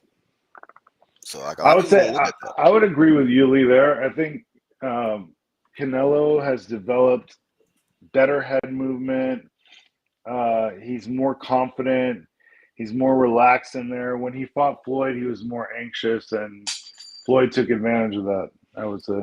Definitely, he was definitely more impulsive. Yeah, just But he he was. was also more explosive too. So, That's why it was impressive too that Floyd was evading all that shit. I was like, God damn, hitting the air. well, Floyd knew that Canelo expected him to try to play defense, but he came out on the front foot, and that threw Canelo completely off. He had no idea what was coming. If Bud beats Canelo, do you put Crawford ahead of Floyd on your all time list? Well, I put Crawford ahead of Floyd on my all-time list right now Oh, you already got him. Okay, but because he that'll just got cement it, right? undisputed That'll be in two divisions and unified in another division. yeah. I mean, I do too, but a lot of people uh like to say, well, because he got a hell of a resume, all the names he beat, and then winning in multiple weight classes, what, five weight classes and shit, and then also undefeated, all that shit too. But like you said, he was never undisputed. Bud did it twice, and He could have ended his career on undisputed if he had just fought Kell Brook instead of Berto. yeah, that's so I don't crazy. know why he didn't do that. I mean, he could have easily beat the fuck out of Kell Brook. You know, Kell Brook sucks. And I'll say this too, even though Floyd had you know uh, great wins, especially at welterweight. I just like when I think about Crawford's run at welterweight. I don't know if I've ever seen anyone so dominant in a weight class like how he was. Like he knocked out everybody. He stopped everybody. And then the guy Right, who and was supposed to Floyd be didn't. right, he did. And the guy that was supposed to be his toughest match, it almost became his easiest shit. Like he stepped on him, Oh, he made him look beat the like fuck nothing. out of that guy. That was the greatest night ever. I Just mean, he because of literally the just looked fucking like nothing, idiots. Just because of the fucking idiots that were like constantly like, gassing. he's Yeah, gonna win. He's got the better jab. I'm like, what? He's got the right. better jab. The body snatcher. The body The snatcher. body snap. He's gonna get into the body. Like, bro, have you seen Bud's body, bro? He's gonna break The ribs in there. the space between his like chest and the trunks is like 2 inches, bro. That guy's built for boxing. There's no room to hit him in the body, and then he's got like long elbows too. Yeah, So no, how are long. you gonna hit that motherfucker in the body, bro? Like Good luck. anyway, they're just Now retarded. that's gonna be something. Canelo gonna definitely try. We know that. Yeah, but That's it's the part hard of to his hit Bud in offense. the body, dog. He gonna crush his. He gonna try to crush his elbows, break his elbows and shit, Well, when you go to the body with and someone with long biceps. elbows like that, they can sink their elbow into your arm and hurt your arm, bro. They can Yeah. go down, boom, and hit your arm as you're trying to punch them, and then your arm's fucked up, bro. I think Yeah. that's what Bud does, bro. Like I seen it. I ain't I've think seen about it. that. Well, it's a trick. It's like an old school trick, bro. I'm Yeah. sure Bud knows that. I mean, come on. Yeah. What up, Charles? What up, fam? Yeah, man. So it's gonna be interesting, man. It's definitely gonna be interesting. Man, like I say, I don't The know if there's weight is the main problem. We'll see how he carries that weight. any. But I think he can win, bro. Personally, if it was just if they were the same exact weight right now, I would say Bud is the more skilled fighter, and he would probably win the fight. But Canelo's no joke, bro. He's skilled too. No, no, no. I guarantee. No, I would clearly pick Bud if they was in the same weight class. Like, yo, Hmm. I feel like just off the skill set alone, and then like you talked about the weight thing. So I don't know if it's gonna slow Crawford down because I'm sure he's banking on using his speed because that was the main factor for Floyd. Floyd's speed was far superior to where it was like he was just too Right, but fast that's for Canelo. 152 versus 168, dog. Exactly. So it's like, you know, when you're going up in weight and you're packing that weight, are you gonna still have the same mobility and elusiveness as at 47 and 54? And then 54 he wasn't even all that elusive in 54. He was trying to bang with Madrimal, but yeah, man. We gotta see what happens, man. Yeah, that was a bad look, bro. That fight, that 154. Yeah, man, that was very, very tight. Some But people if you said it was look back in 160. history, Ray Leonard looked horrible in his fight at 154. He had one fight at 154 Hmm. before he fought Hagler, and he looked like shit. But then he came up and beat the fuck out of fucking Hagler. So, I mean, Mm. can't go by So, that, really. so history might repeat itself with this. You think with Crawford? He I might think, bro, and potentially. look, I think you're a little younger than me, but you don't remember the excitement of that Hagler Leonard shit. Mm-mm. That I'll was tell you straight fucking out. huge, bro. The 80s era of boxing and like maybe like early 90s and shit. I'm a cat like I missed a lot of it. Like I'm gonna be honest with you, I didn't really start like watching it with my dad until like Tyson. Like when Tyson really started smashing the scene. And like So I remember like specifically later in the 80s. maybe yeah, and I wasn't like watching a lot of boxers like how you was probably watching. Like I would watch a few people like because I would watch the people that my dad would watch. And at that time, he was watching Tyson a lot. So it was like I remember watching when he got knocked out by what you call it, Buster Buster Douglas, Douglas live, and what was they in China, or some shit, right? Japan. Japan. Man, I remember seeing that shit live. We was shocked. I was devastated, and Yeah, I that was was looking like, shocking. That "Yo, was what is shocking. going on, dog?" He reaching for his mouthpiece and shit. So it Oh was yeah, wild. everyone was expecting Tyson to run right through fucking Buster Douglas, but it was a confluence of all different things that went in Buster Douglas's favor. Yeah, yeah, Sometimes God has a different plan. But going back to Leonard Hagler, um, yeah. They said it that was kind of fight was controversial. which one? What was You talking about the controversial? Hagler, the Leonard Hagler? Oh, the decision, yeah. But imagine like remember Mayweather Pacquiao, how big that was? Yeah. It was like that. But instead of the fight being fucking shitty, the fight was really good. And it was close. Mm, mm. And even Yuli over here is still saying it was controversial. I thought Leonard clearly won, but a lot of people will argue with you to this day that Hagler won. Yeah. Um.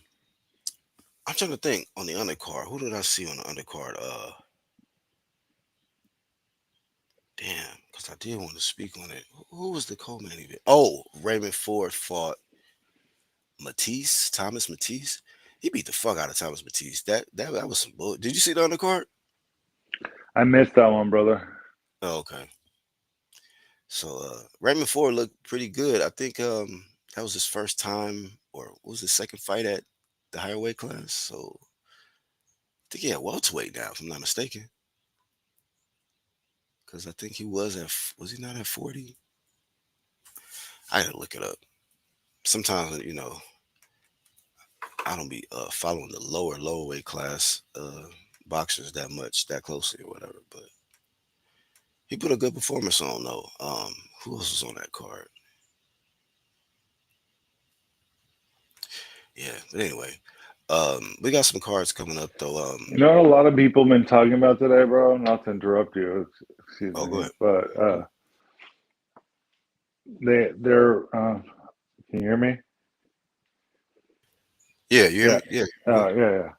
Um, they're saying because Bud said that Spence is not a Hall of Famer, that means that Bud is not a Hall of Famer, and I find that fucking ridiculous. Yeah, that sounds stupid. I agree with Bud. Spence is not a Hall of Famer.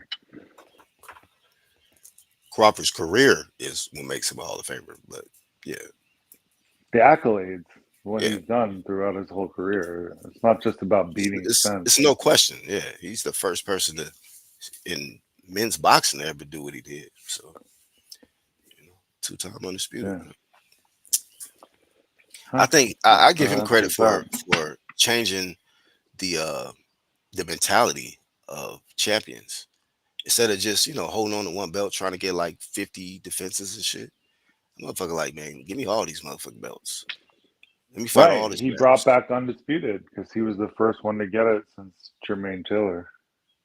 Yeah, bro. And then you seen, it was kind of contagious. You seen, and Usyk kind of had that mentality from jump too. But you seen Usyk getting in that bag. You seen Inoue getting in that bag.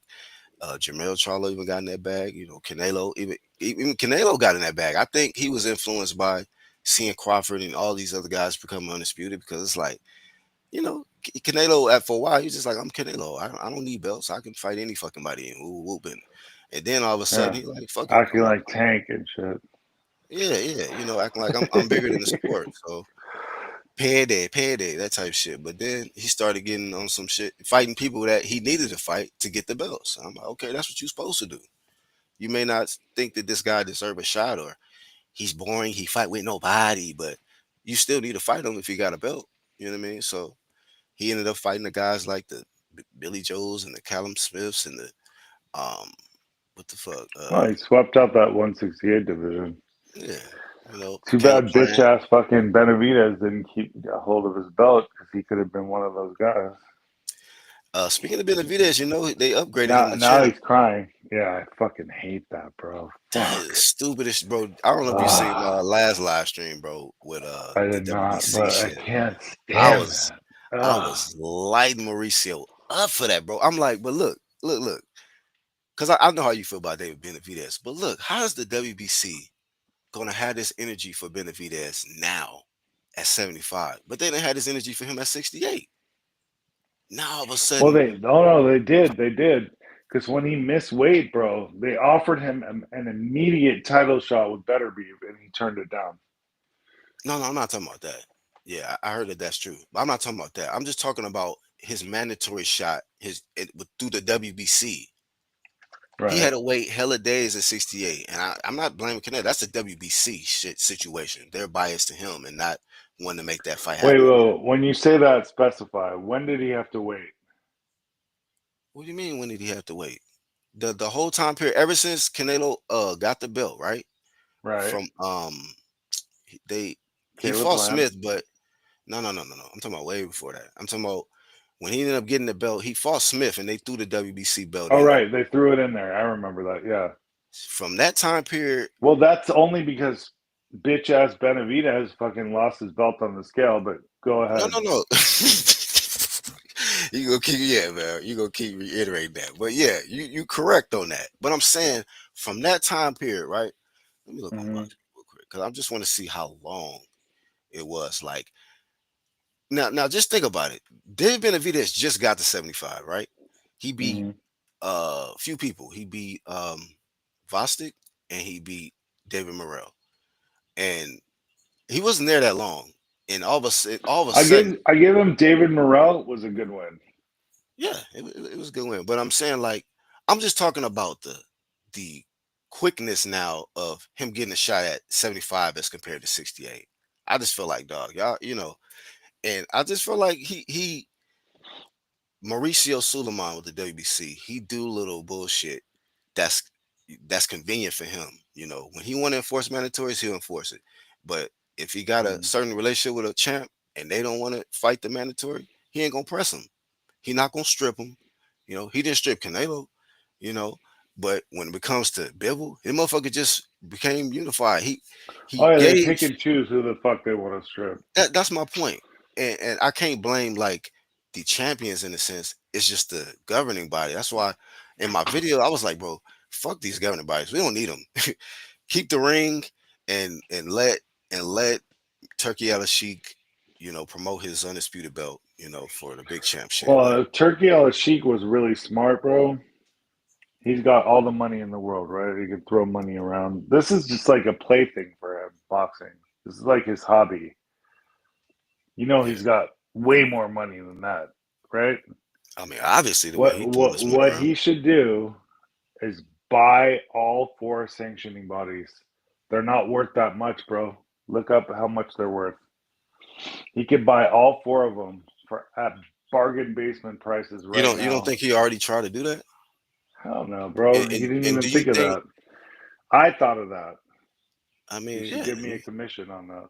That's why you on Mount But Rushmore. But I'm yeah, just saying, bro, you don't think that he could buy Turkey Al all Sheik. four sanctioning bodies, and I got to give my homeboy, the boxingologist, credit because he's the one who actually thought of this idea. You buy all four sanctioning bodies, you got all four belts, and you control them. It's not that you like But what make you think? dismantle them. What make you You think still he keep the hasn't? four belts.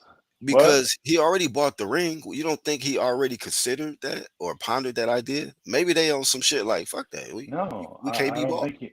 I don't think he's pondered that idea. All right, well, make Not this go many people viral. have. I didn't even think of it. My homeboy thought of it. So, Well, shout out. You said boxing knowledge. boxingologist. Yeah. Somebody dub this and make it go viral, man. Shout out to boxing knowledge. Yeah, man. Buy all the sanctioning bodies up. That way, Dude, they're not that expensive either. They don't make shit, bro. These organizations are a bunch of fucking slugs. They're they're not that sucking expensive. the. So hold on. Can I afford them? Can I buy the WBC right now? I don't know, bro. I don't know how much money you have, but you can I'm. look up What? How much we how much. talking? If you look up on Google the WBA. What All is the right, let's look. WBA worth? It's probably like $4 million or some shit. But you could probably you'd have to pay them for like expected income over the next couple of years, right? So it'd probably be about $10 million per organization. So 10 million. for 40 million, you could own all four boxing organizations. I don't even know if I'm even tiling this right. Um, how much is it? Net worth of WBA or WBC, Okay, that's good. All right. Net worth. WBC. it's a lot less than you would think, bro. Oh, it says the net worth of the WBC is not a publicly disclosed figure, but its 2020 revenue was 2.69 million, That's according to nothing, dog. Statista. Let me click this link because it That's says, nothing, bro. yeah, That that ain't is shit. nothing, I thought it dog. was worth way more, but if there's light cheese like that, Turkey could have been bought the motherfuckers up. That ain't shit. Um, Turkey can buy them all right now, bro. I That mean, guy has billions of dollars. definitely out of my pay grade. Let me emphasize that I can't afford the shit, but I'm No, just saying, neither can I, but Turkey Turkey can. definitely um, clean up. Turkey and maybe some other people could too, but Turkey Yeah, Dana White, definitely can. anybody, I don't know why no one's thought of this. My homeboy boxingologist because came they up ain't with a got the brilliant idea. knowledge, fam. They ain't got the knowledge in When I 2020. heard that idea, I was like, oh shit, that kind of makes a lot of fucking sense. I don't know if they're still on this decline because it said that that $2.69 million for 2020 was a 37% decrease from the year before. Well, that was during the pandemic. But let's say it Oh was yeah, that's 5 true. million. That is All true. right. Let's say it was 5 million. But okay, to buy it, you got to give them the price of that and like maybe their projected earnings for the next couple of years. So call it $10 million. Just as a round number, you could buy each one of them for $10 million, $40 million. Turkey could do that in his sleep, and then he owns all the belts, bro. Easy, easy work. But Yeah, dude, has he thought of it? Like you say. I don't know. Maybe I should go over there and tell him. What year is this one? Uh, oh, 2023. They did four. Oh, hold on. So it says this is nonprofit explorer website. WBC Miami, Florida tax exempt says blah blah blah. Okay, revenue for 2023 4.46 million, expenses 5.5 million. So they're in the hole. They are fucking in the hole. Well, in 2023 for sure. Total assets says 1.29 million. Total liabilities 513,000. Dude, Um, these sanctioning bodies are blood sucking organizations. bro, they They're need to they're get rid. they're dying. That's why they keep making more belts to try to get more money out of these Eh, fighters. But see, like we was talking about the WBC, that's why I'm like, he might be Mauricio might be the one to really not want to fuck with him because I just think he's obsessed with getting his fucking specialized belts out there and shit. Because if he buys it, then that means that Turkey calls the shots. Like, he Yeah, might change he the might whole look of keep the belt. he might Or keep Mauricio there just as like a you figurehead. think he should fire him? I don't agree with that. Get rid of that He one too. might keep him there, but he's gonna tell him what to do then, Yeah, I don't know if he's or used he to may put being someone else told, there. but it's Maybe he Mauricio puts used to Dana being White told there. what to do. Well, they starting Mauricio's a their own. bitch ass. Look, Mauricio's a bitch ass motherfucker, bro. Mauricio's Yeah. not gonna do shit. You buy his shit, he'll be happy to take a couple million Man. dollars and go on vacation. Like that motherfucker does nothing.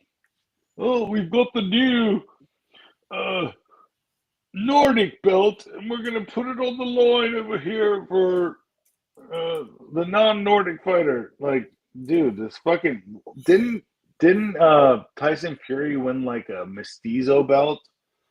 The Yeah. fuck, it makes no fucking sense, That's bro. why I said he's obsessed with just doing all of these A custom big shit. ass Irish dude, and he's got the Mestizo belt.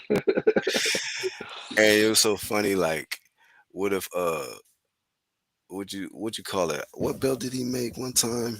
And I think he had made a belt, I think, for it was like a Mexican heritage type of belt. I'm like, damn, what if Yeah, the the other dude Mestizo one.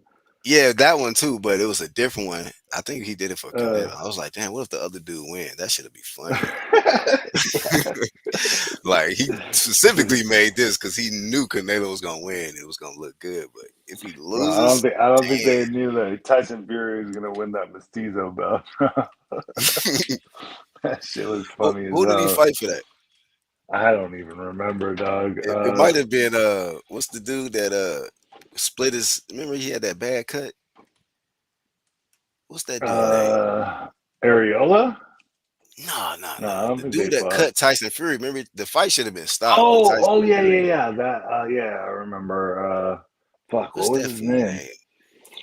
He Because never he made gave shit out of that, bro. he just got his Uh, ass whooped last recently too. Who whooped his ass recently? Hold on. It'll come back to me. Shout out the ones in the playback. Y'all know his name. That motherfucker he gave Tyson Fury problems, man, for 12 rounds. And then who did he end up fighting after that? I know, did he fight? No, he didn't fight Ortiz. But he just got his ass whooped recently. I forgot his name. But I was trying to look up. Matter of fact, let me look up the IBF. See if they come up.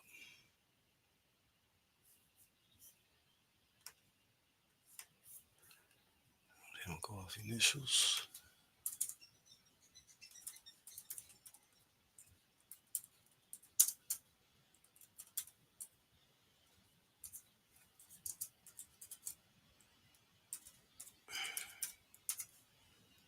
Oh, there we go. Damn, 2 million for the IBF.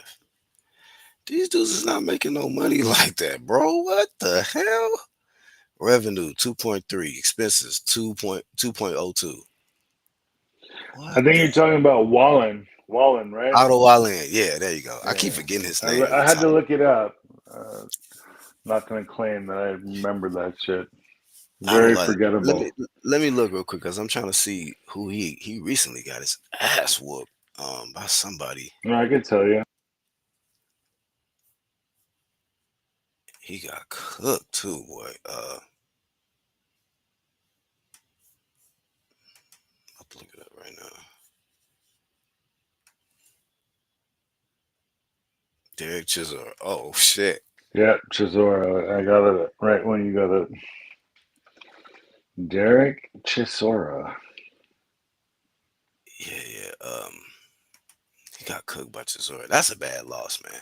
I mean, shout out to Del Boy, but that is a bad loss. Like if you're trying to really fight the elite fighters, you can't lose to Del Boy. You have to get past that test. If not, you're food, man. You're food if you I can't beat think what that makes it look like is like he got lucky and cut Tyson Fury and made a name for himself for a second. Yeah, man. And same thing with Joe Joyce. When he lost to Derek Chisora, I was like, uh-oh, this is not good. Not You good. can't you can't lose to Derek, fam. Derek and shout out to Derek. Derek is he a dog, man. We all know how Derek he. put it on Usyk for a minute there, and you Yeah, know, man. He gonna always be. He's like the heavyweight Porter or something. Like he always gonna be a problem. Just his style, man. He just rugged, but he be gassing out, man, crazily. yeah, Um, he's just too fat, bro. hey, but shout out to him though, man. He got three. He going out with 3 wins, man. I don't know if he officially retired yet. Dill boy got Nah, he's three never, wins in a dude. He's row, never gonna retire, bro. That dude's never gonna retire. He's like one of those He's like, fighters that just can't give it up, bro. I think I agree with Like you, bro. Shannon Briggs and shit. Shannon Shannon Briggs, Briggs, like 50 years old, still he going, can't give let's up them go, steroids. let's He can't give go, up kid. steroids. There you go. Just The thing that I found funny about him, bro, is after he got his ass whooped by Vitali so bad Mhm. that he spent 3 weeks in the hospital, Right. he sued Vitali for attempted murder. And then he started following Vladimir around like, I want to fight you. I want to fight. Bro, you just He's almost got embarrassed, man. killed. Fucking crazy, dog. Yeah, he's embarrassed. I think, man. How That's you what gonna made him fucking mad. sue your opponent for attempted murder when you Hey, know that's you're the clear. Hey, you know what? That's got to be the clear definition of living in somebody's head rent free. When the Vitali loss clearly took over your oh life. bro. Dude, Vitali whooped the shit out of him, bro. Vitali was the better brother, bro. Vitali was Yeah, better. yeah, that's what everybody say. Because I didn't He really watch Fury. he let his little brother get all the accolades, but bro, if they fought each other, fucking Vitaly would whoop his fucking ass, bro. Right now, he No probably doubt. would. Huh? He was just smoother. He could move. He was more fluid. Vladimir was like a robot. He'd come forward, Yeah, jab, jab, right here, and like Vitaly yeah. was slipping, sliding, hands down, pop you in the face, move to the side. Vitaly was a good fighter, bro. Hey, Derek Chisora is Hall of Fame, dog. No, I'm joking. But Gerald Maybe in this Washington. era. No, but the Gerald Washington, Joe Joyce, and Otto Wallin victories for his level, dog. That's good, man, for Derek Not too bad, Chisora bro. to Look, go we out. judge these guys very harshly because we're judging them against Facts, like all-time greats and shit. But facts. these guys are good fighters, like even Chisora. But as far as like being on the great status, he's not there. But like, yeah, he did his thing. He hasn't had a knockout since 2019 though. All his That's wins is kind of sad. all his wins and losses has been decisions. Well, except when he fought Fury. Fury got him out of there. Got him up out of there. I think would have been a good trainer for him. Who? Roach. Derek? Oh, I about to say you better not say Derek. No, I'm joking. No, Freddie Roach. Think so? Freddie, Yeah, Harlem Shaking because Freddie. Derek. Well, if not counting the Parkinson's, but Harlem Shaking Freddie. Freddie Roach came up underneath Eddie Futch, and Eddie Futch trained Frazier and Norton, and that's the kind of style that he was trying to fight. So I think Freddie Roach might have been good for him, bro. Maybe. Shoulda, coulda, woulda, and all that, but maybe. But with Well, 13 Eddie losses, Futch was a great trainer, bro. Frazier and Norton, bro, and mm, others. Frazier and Norton, they got two different styles too. That's interesting. Not really. They both had that, bob and weave hooks, overhand Oh, right, okay. Maybe so. what? I'll probably have to go back and watch them and do a little side by side type of comparison. Definitely got to go back and watch some They're two stuff. different guys, but they have the same trainer.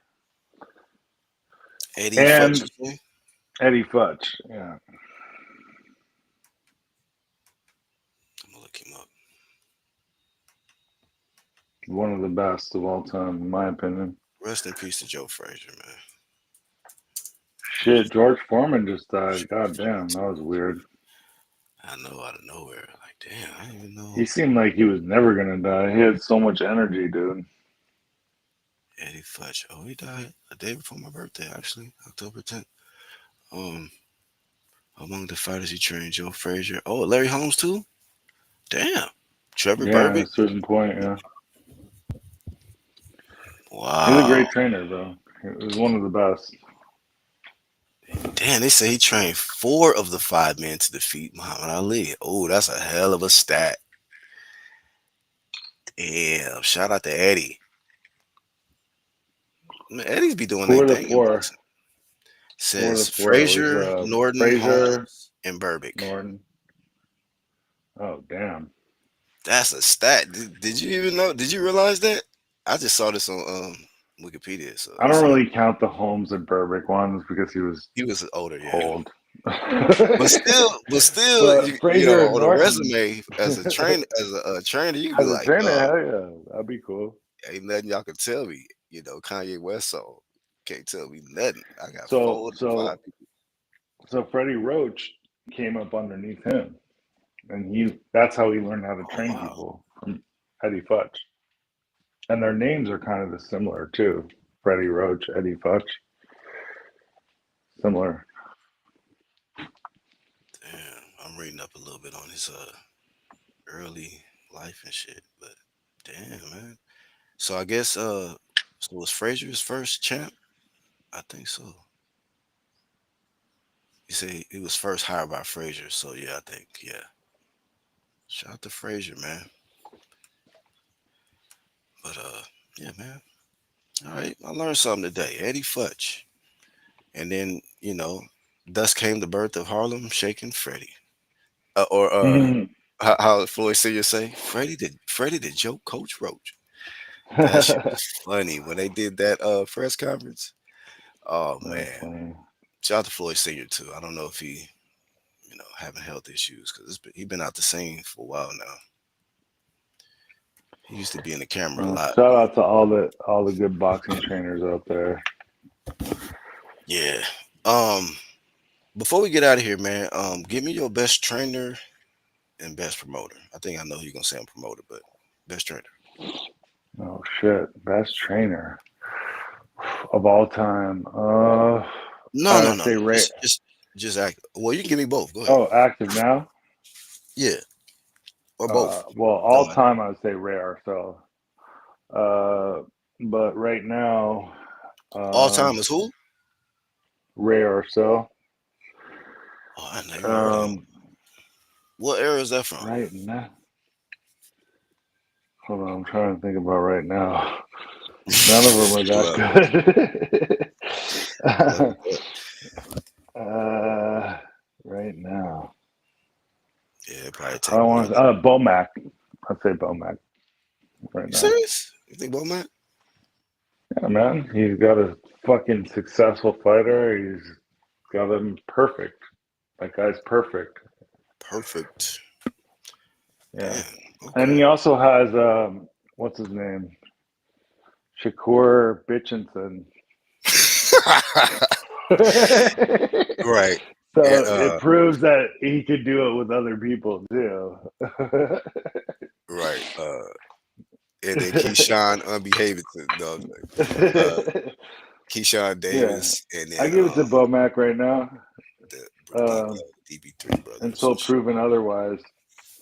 Okay. But all time, I like Ray Arcel. Okay. I gotta look him up too. But He had Benny Leonard and Duran, so his career went forever, bro.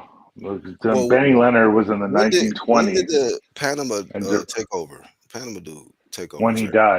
he died. Oh, Yeah, like Panama took over when Ray Arcel died, right around the time of the second Leonard fight, maybe right after that or right before that. I'm not sure. I can't remember.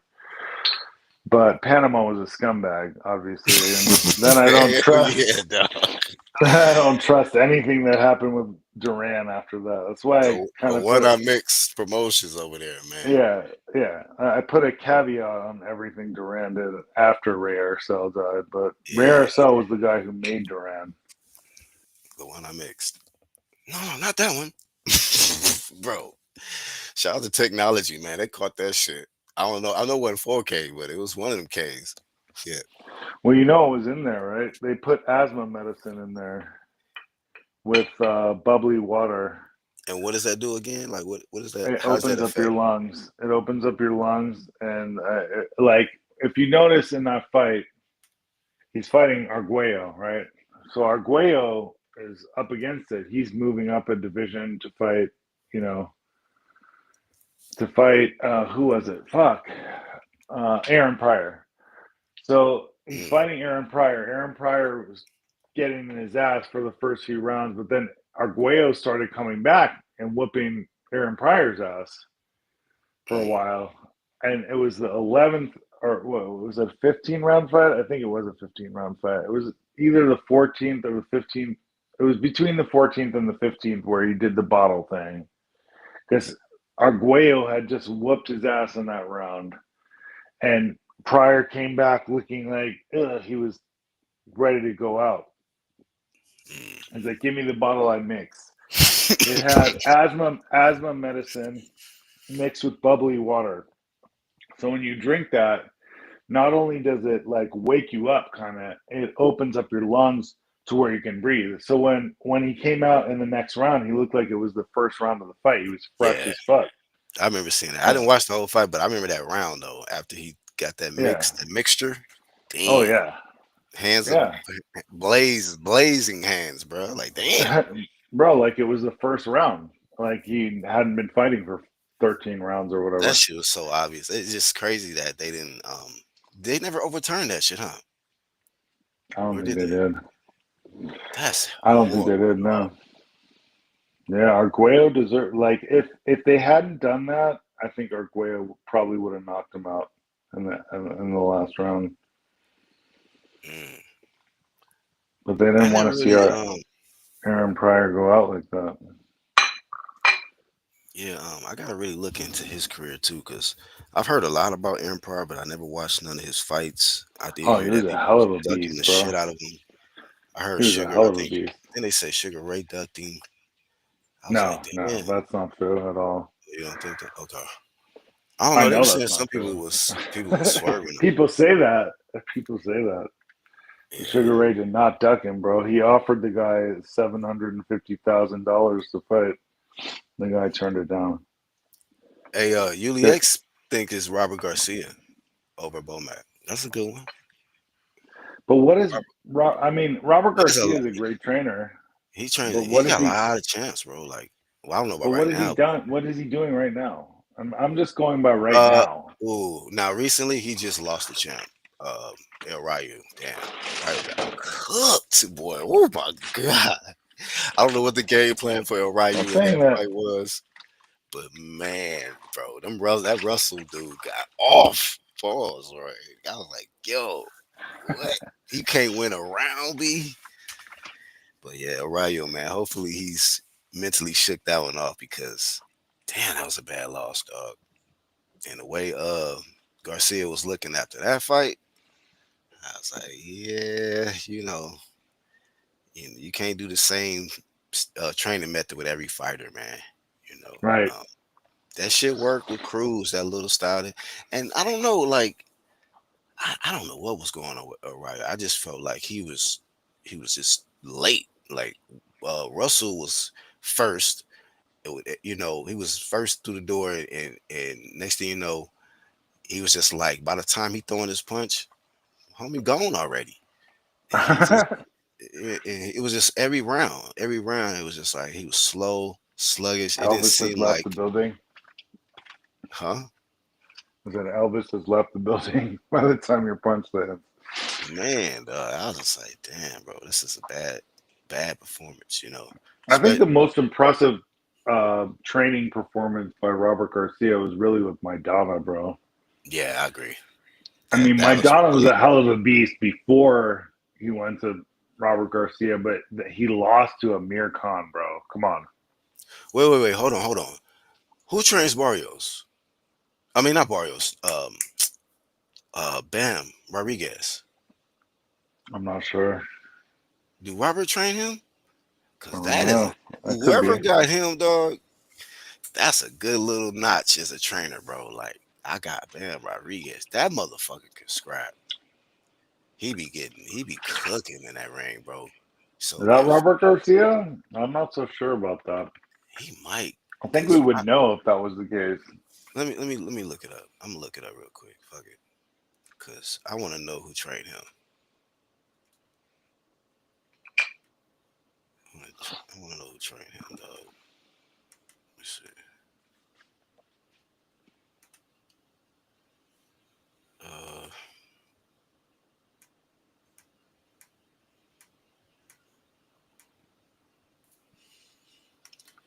I don't know if BoxRec put the trainers on there or if that's just a separate. Let's see.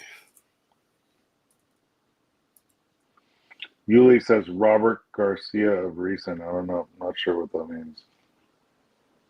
Does he Hmm, mean that he's Maybe training he's Bam? just yeah, maybe he just started training them. Let me see. Oh, trained by the legendary Robert Garcia. Woo. Hey, that's a good. He might have an argument though. Yeah, you pick Bomac, but like But okay, so Bam, he's been training him since when though? Because he said of recent. let me see. He didn't like Oh, it says create right Bam. here, Robert Garcia has been with Jesse Rodriguez almost from the beginning. The renowned trainer brought Jesse to his gym when the fighter was just 15. Oh, okay. All Oh yeah, right. that's pretty much You got to give him credit day for that one. then. Yeah. That is a good fucking That's just weird because this But dude fights his ass. but training Bam right now, as of right now, 2025, Hmm. training Bam versus training Crawford and Shakur Bitchinson. No, those are some good. Yeah, he got Bud and Shakur. That definitely tops. I think That's pretty. That's that's pretty definitely good. tops what he got over there. So that's a good point. But I'm like, this is his best. I think Garcia has been amazing for a long time, bro. He's been consistent Jesse, I over think the is his years. best fighter right now that he has. Would you agree with that? Yeah, That's I probably his would say best so. fighter. And then he could say like, I had him from when he was young, just like Bo Mack can say, I had Terrence Crawford since he was young. So that's almost like a homegrown fight. Homegrown. You basically developed this fighter from jump before he was world champ. So He that could says a lot. say he could. Bomac could also say, "I had Shakur when he did. He was Well, Puerto Rican. Oh, go ahead, finish your punch. I know you got I said, he had Shakur before he knew he was Puerto Rican. some. Yeah, so I think the grandfather was the main trainer for Shakur up until I think when Crawford whooped Shakur's ass in sparring, that's when he said, "You know what? I think your trainer might be where I need Maybe to I'll be. come over here and we'll I see. need to see what y'all doing because I ain't never had my ass whooped like this. So y'all doing something right." I think that was when it happened, but he can't take credit. Say I had Shakur like through the Olympics and shit because I don't think Bomac was even affiliated with Shakur like when he won the Bro, does silver he medal. want to take credit for that shit? He won a silver medal. Oh, here we go. You brought all the heat A out today. silver medal. Fuck This nigga that. got a Like, fully no, loaded no. That was magazine someone for this else. motherfucker right now, dog. That It's was crazy. something else. Nah, bro. Like, Shakur needs to fucking do some shit, bro. Hey, you want to talk about Tank? I'm even more brutal on that motherfucker. I Fucking already know. Shakur and Tank suck. Both of them. Let's keep it on Shakur because Tank on some little champ shit, dog. Nobody Oh, care about. God. Tank. They want to care about what Tank got going on. Oh, hold up.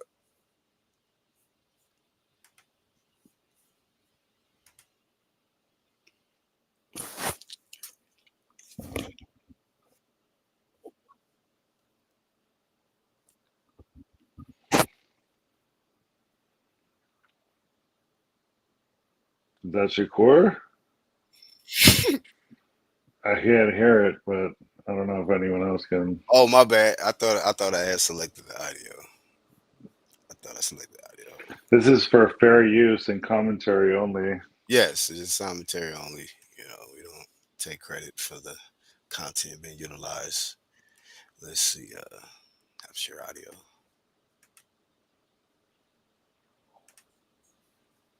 Thought I was sharing it. Hold on.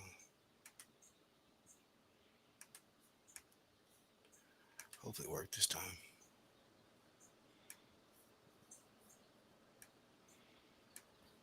Can you hear I it? don't like to lose.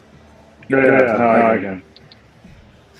The first round didn't seem to go your way, but you really changed the momentum a little bit in that second round. That third was extremely close. Did you think you had done enough to win the fight?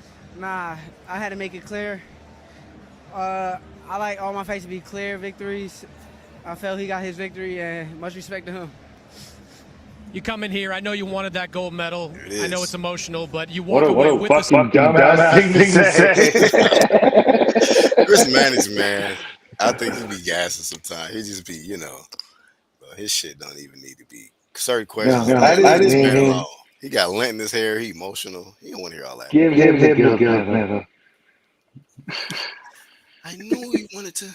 Chris Mannix, man. silver medal, which is an incredible accomplishment. Can you take any As soon as he pride said in that? silver, he just No. started crying more, bro. I Look, don't like to lose. Is he crying or laughing? Second. Enough to win the fight. Nah, I had to make it clear. that's I like all my fights to be clear victories. I felt he got his victory, and much respect to him. You come in here, I know you wanted that gold medal. I know it's emotional, but you walk away with the silver medal, which is an as soon as he said you walk away with a silver medal, it just really hit him. Yeah, I guess he was crying. Oh ass motherfucker, why would you say that? No, Why? I thought he beat me. no, I don't like to lose. Yeah, man. That don't remind me of what's the dude from heavyweight that been getting his ass whooped, or that got his ass whooped from McCauley? I'm only 23. You remember that shit? Bro, I'm getting an echo here. I gotta mute. Oh, I didn't know it was echoing. It was echoing with the video over there, but Oh, that shit was hilarious. Jared Ennis. I was trying to think of his name. That shit, dudes be in there crying, dog. But shout out to as you say, Sometimes Shakur. it's better to say nothing. Right, right. Like, Only hey, I did my 23. best. Done. Does look like he said does look like he's laughing. That's It funny. Like does. When he starts crying, it kind of looked like he was he says, "Is he halfway crying or is he laughing. laughing?" It Oh did kind of man, look like he was laughing. yeah, man. Yeah, man. We done cooked for 2.5 hours, but Let's on the not way let's out, not man. judge the young brother. He's okay. We'll see what he does in the future. He needs Right. to step up and fight someone and stop being Shakur Bitchinson. Damn. Hey, they said that I mean, hopefully William Cepeda get in the ring with him now after the Shit, they're gonna recycle that Tevin motherfucker again. Can you Tevin fight someone Farmer. like relevant right now? Fucking Zepeda? Fuck, bro. That's what I'm saying. That seemed like that's supposed to be on the table now. I mean, but that's up to It seems Cepeda. He like that wanted should to have do. happened like 3 years ago. Yeah, Cepeda's definitely ducking, but he definitely wasn't ready. I don't think. But after two fights with Tevin Farmer, come on, fam. Is it time now? Like, it's how long we going? Why can't he fight like Devin Haney or fucking Tank? Devin Haney's a different weight class, and then So Tank the fuck what, Tank bro? Tank don't want to fight no other champions. He wants to do this. He got this damn rematch with what you call it, Lamont Roach. Oh my god. That's supposed to He be. lost that fight. There shouldn't be a rematch. He Yeah, lost. yeah. That's why he needed to run the shit back. That was a clear loss. That's why it shouldn't be ran back. So What did shout you out to think of that fight? We never talked about that. What did you think about that? yeah. I thought it was very like it was a very like in my eyes watching the fight. It was a very competitive chess match. I think they Hmm. was both getting off good shots, and they both show grit. They both showed that they had chin. I thought that Lamont Roach had landed the more cleaner, effective shots though. But there was moments um, where still Tank was able to get his shots and in there. And when I at first watched, I was like, damn, was this a draw? Because I felt like they was gonna make it a draw. But that knee shit automatically lost it for Tank. Like that should have been counted. Yeah, that was a And knockdown. so even with my idea of thinking it was a draw, without that, but with that counted, if they would have counted that, he clearly would have lost on my card. You know what I'm saying? You Well, know, it could, like at best it was a knockdown. At worst, it could have been a disqualification because yeah, he because I turned heard his they back talked on the about ref and walked talking away to from the the ref and went corner to and the shit. corner and got what his corner guy jumped on the apron. That's you're supposed to get disqualified. See, and like little situations like that, that's when you start learning about like little rules and shit, technical rules and shit. I'm How the like, fuck damn. does he not know that? He's a professional fighter. I'm just a jackass in fucking LA. I know Yeah, but I'm that. saying, but you be knowing so much like so much shit, and it'd be little important stuff that when the shit don't when the rules is not enforced, you be like, hey, you ain't supposed to be on the apron. Like, why the fuck is your Right, right. cornerman putting a I've towel in seen your guys face? get disqualified for their guy jumping on the apron like that. And we be needing people that can give you receipts. Like, no, this particular fight, this happened, and whoop de whoop. So why is it Oh, not bro, I applying can. here? And so it'd be a little bullshit like that A They side made privilege. all kind of. They made all kind of excuses for that motherfucker. Yeah, the A side privilege be getting out of hand, man. With certain fighters, especially Tank.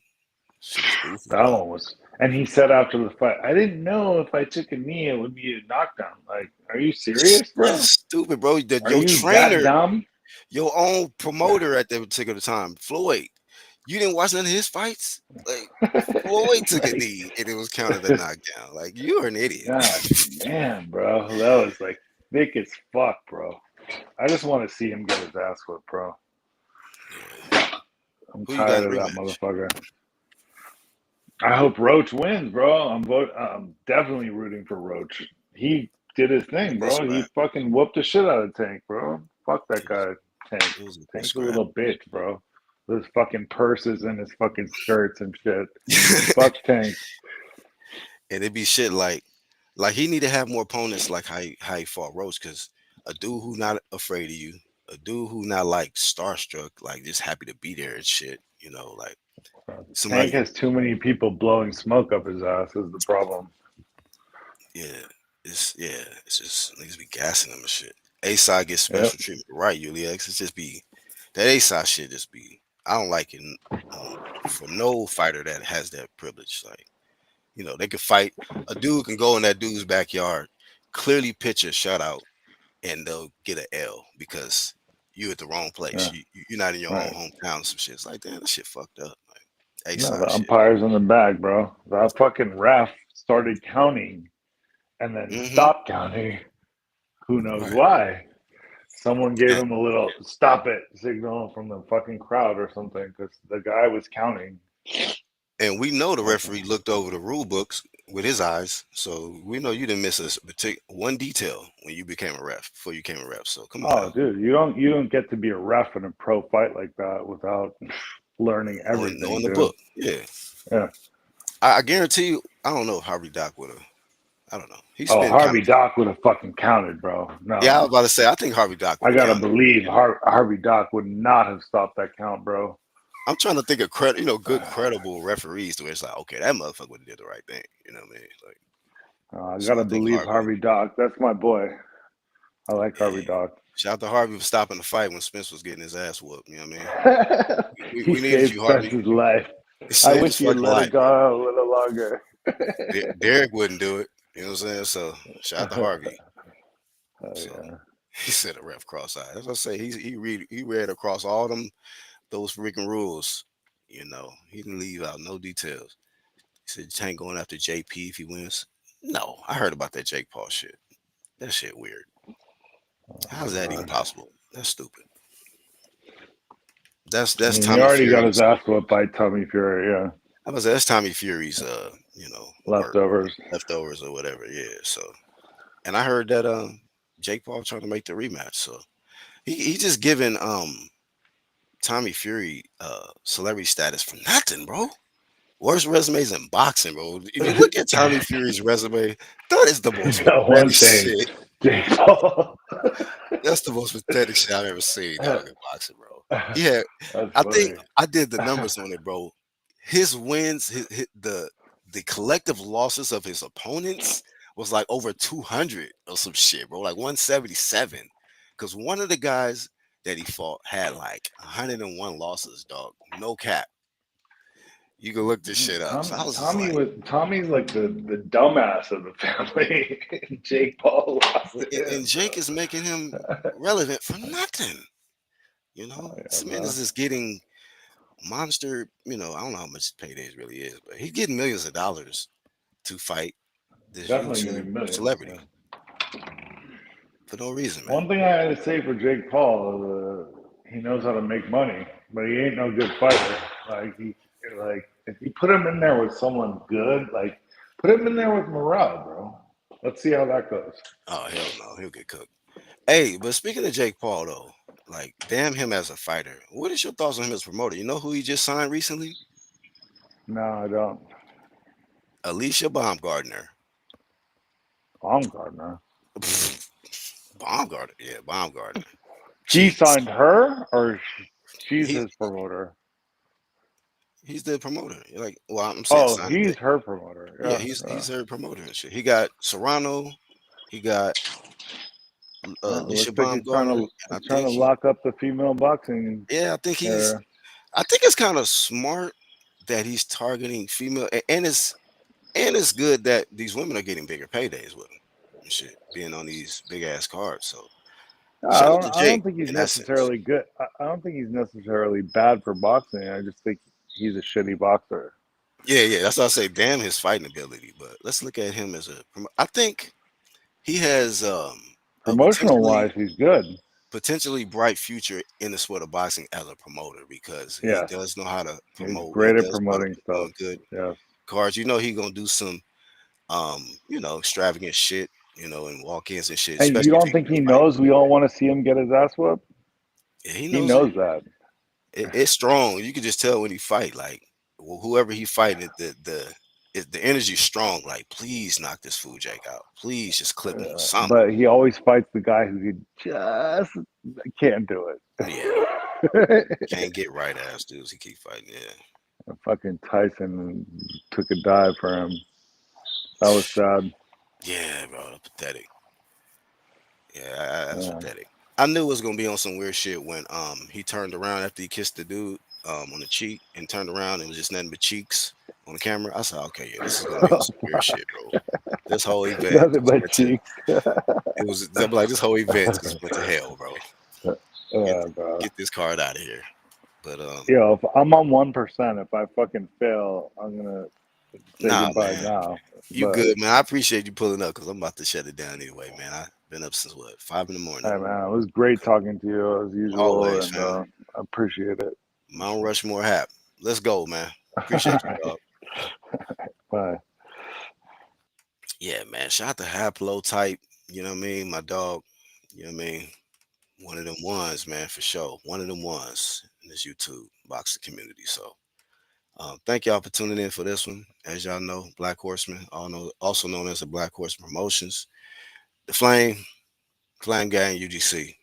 Shout out to the whole clique and everybody that keeps it real stays true to who they are, man. That's the true media movement. Thank y'all too as well for tuning in. And shout out to the playback gang, man. Y'all stay safe and wish y'all all the positivity and this week. You know what I mean? Till the next time, you know what I mean? We'll keep y'all informed. Try to keep these recaps on these fights, as much as we can keep bringing them. You know what I mean? He said, Cheeks Promotions. Yeah, man. I'm out. BHP.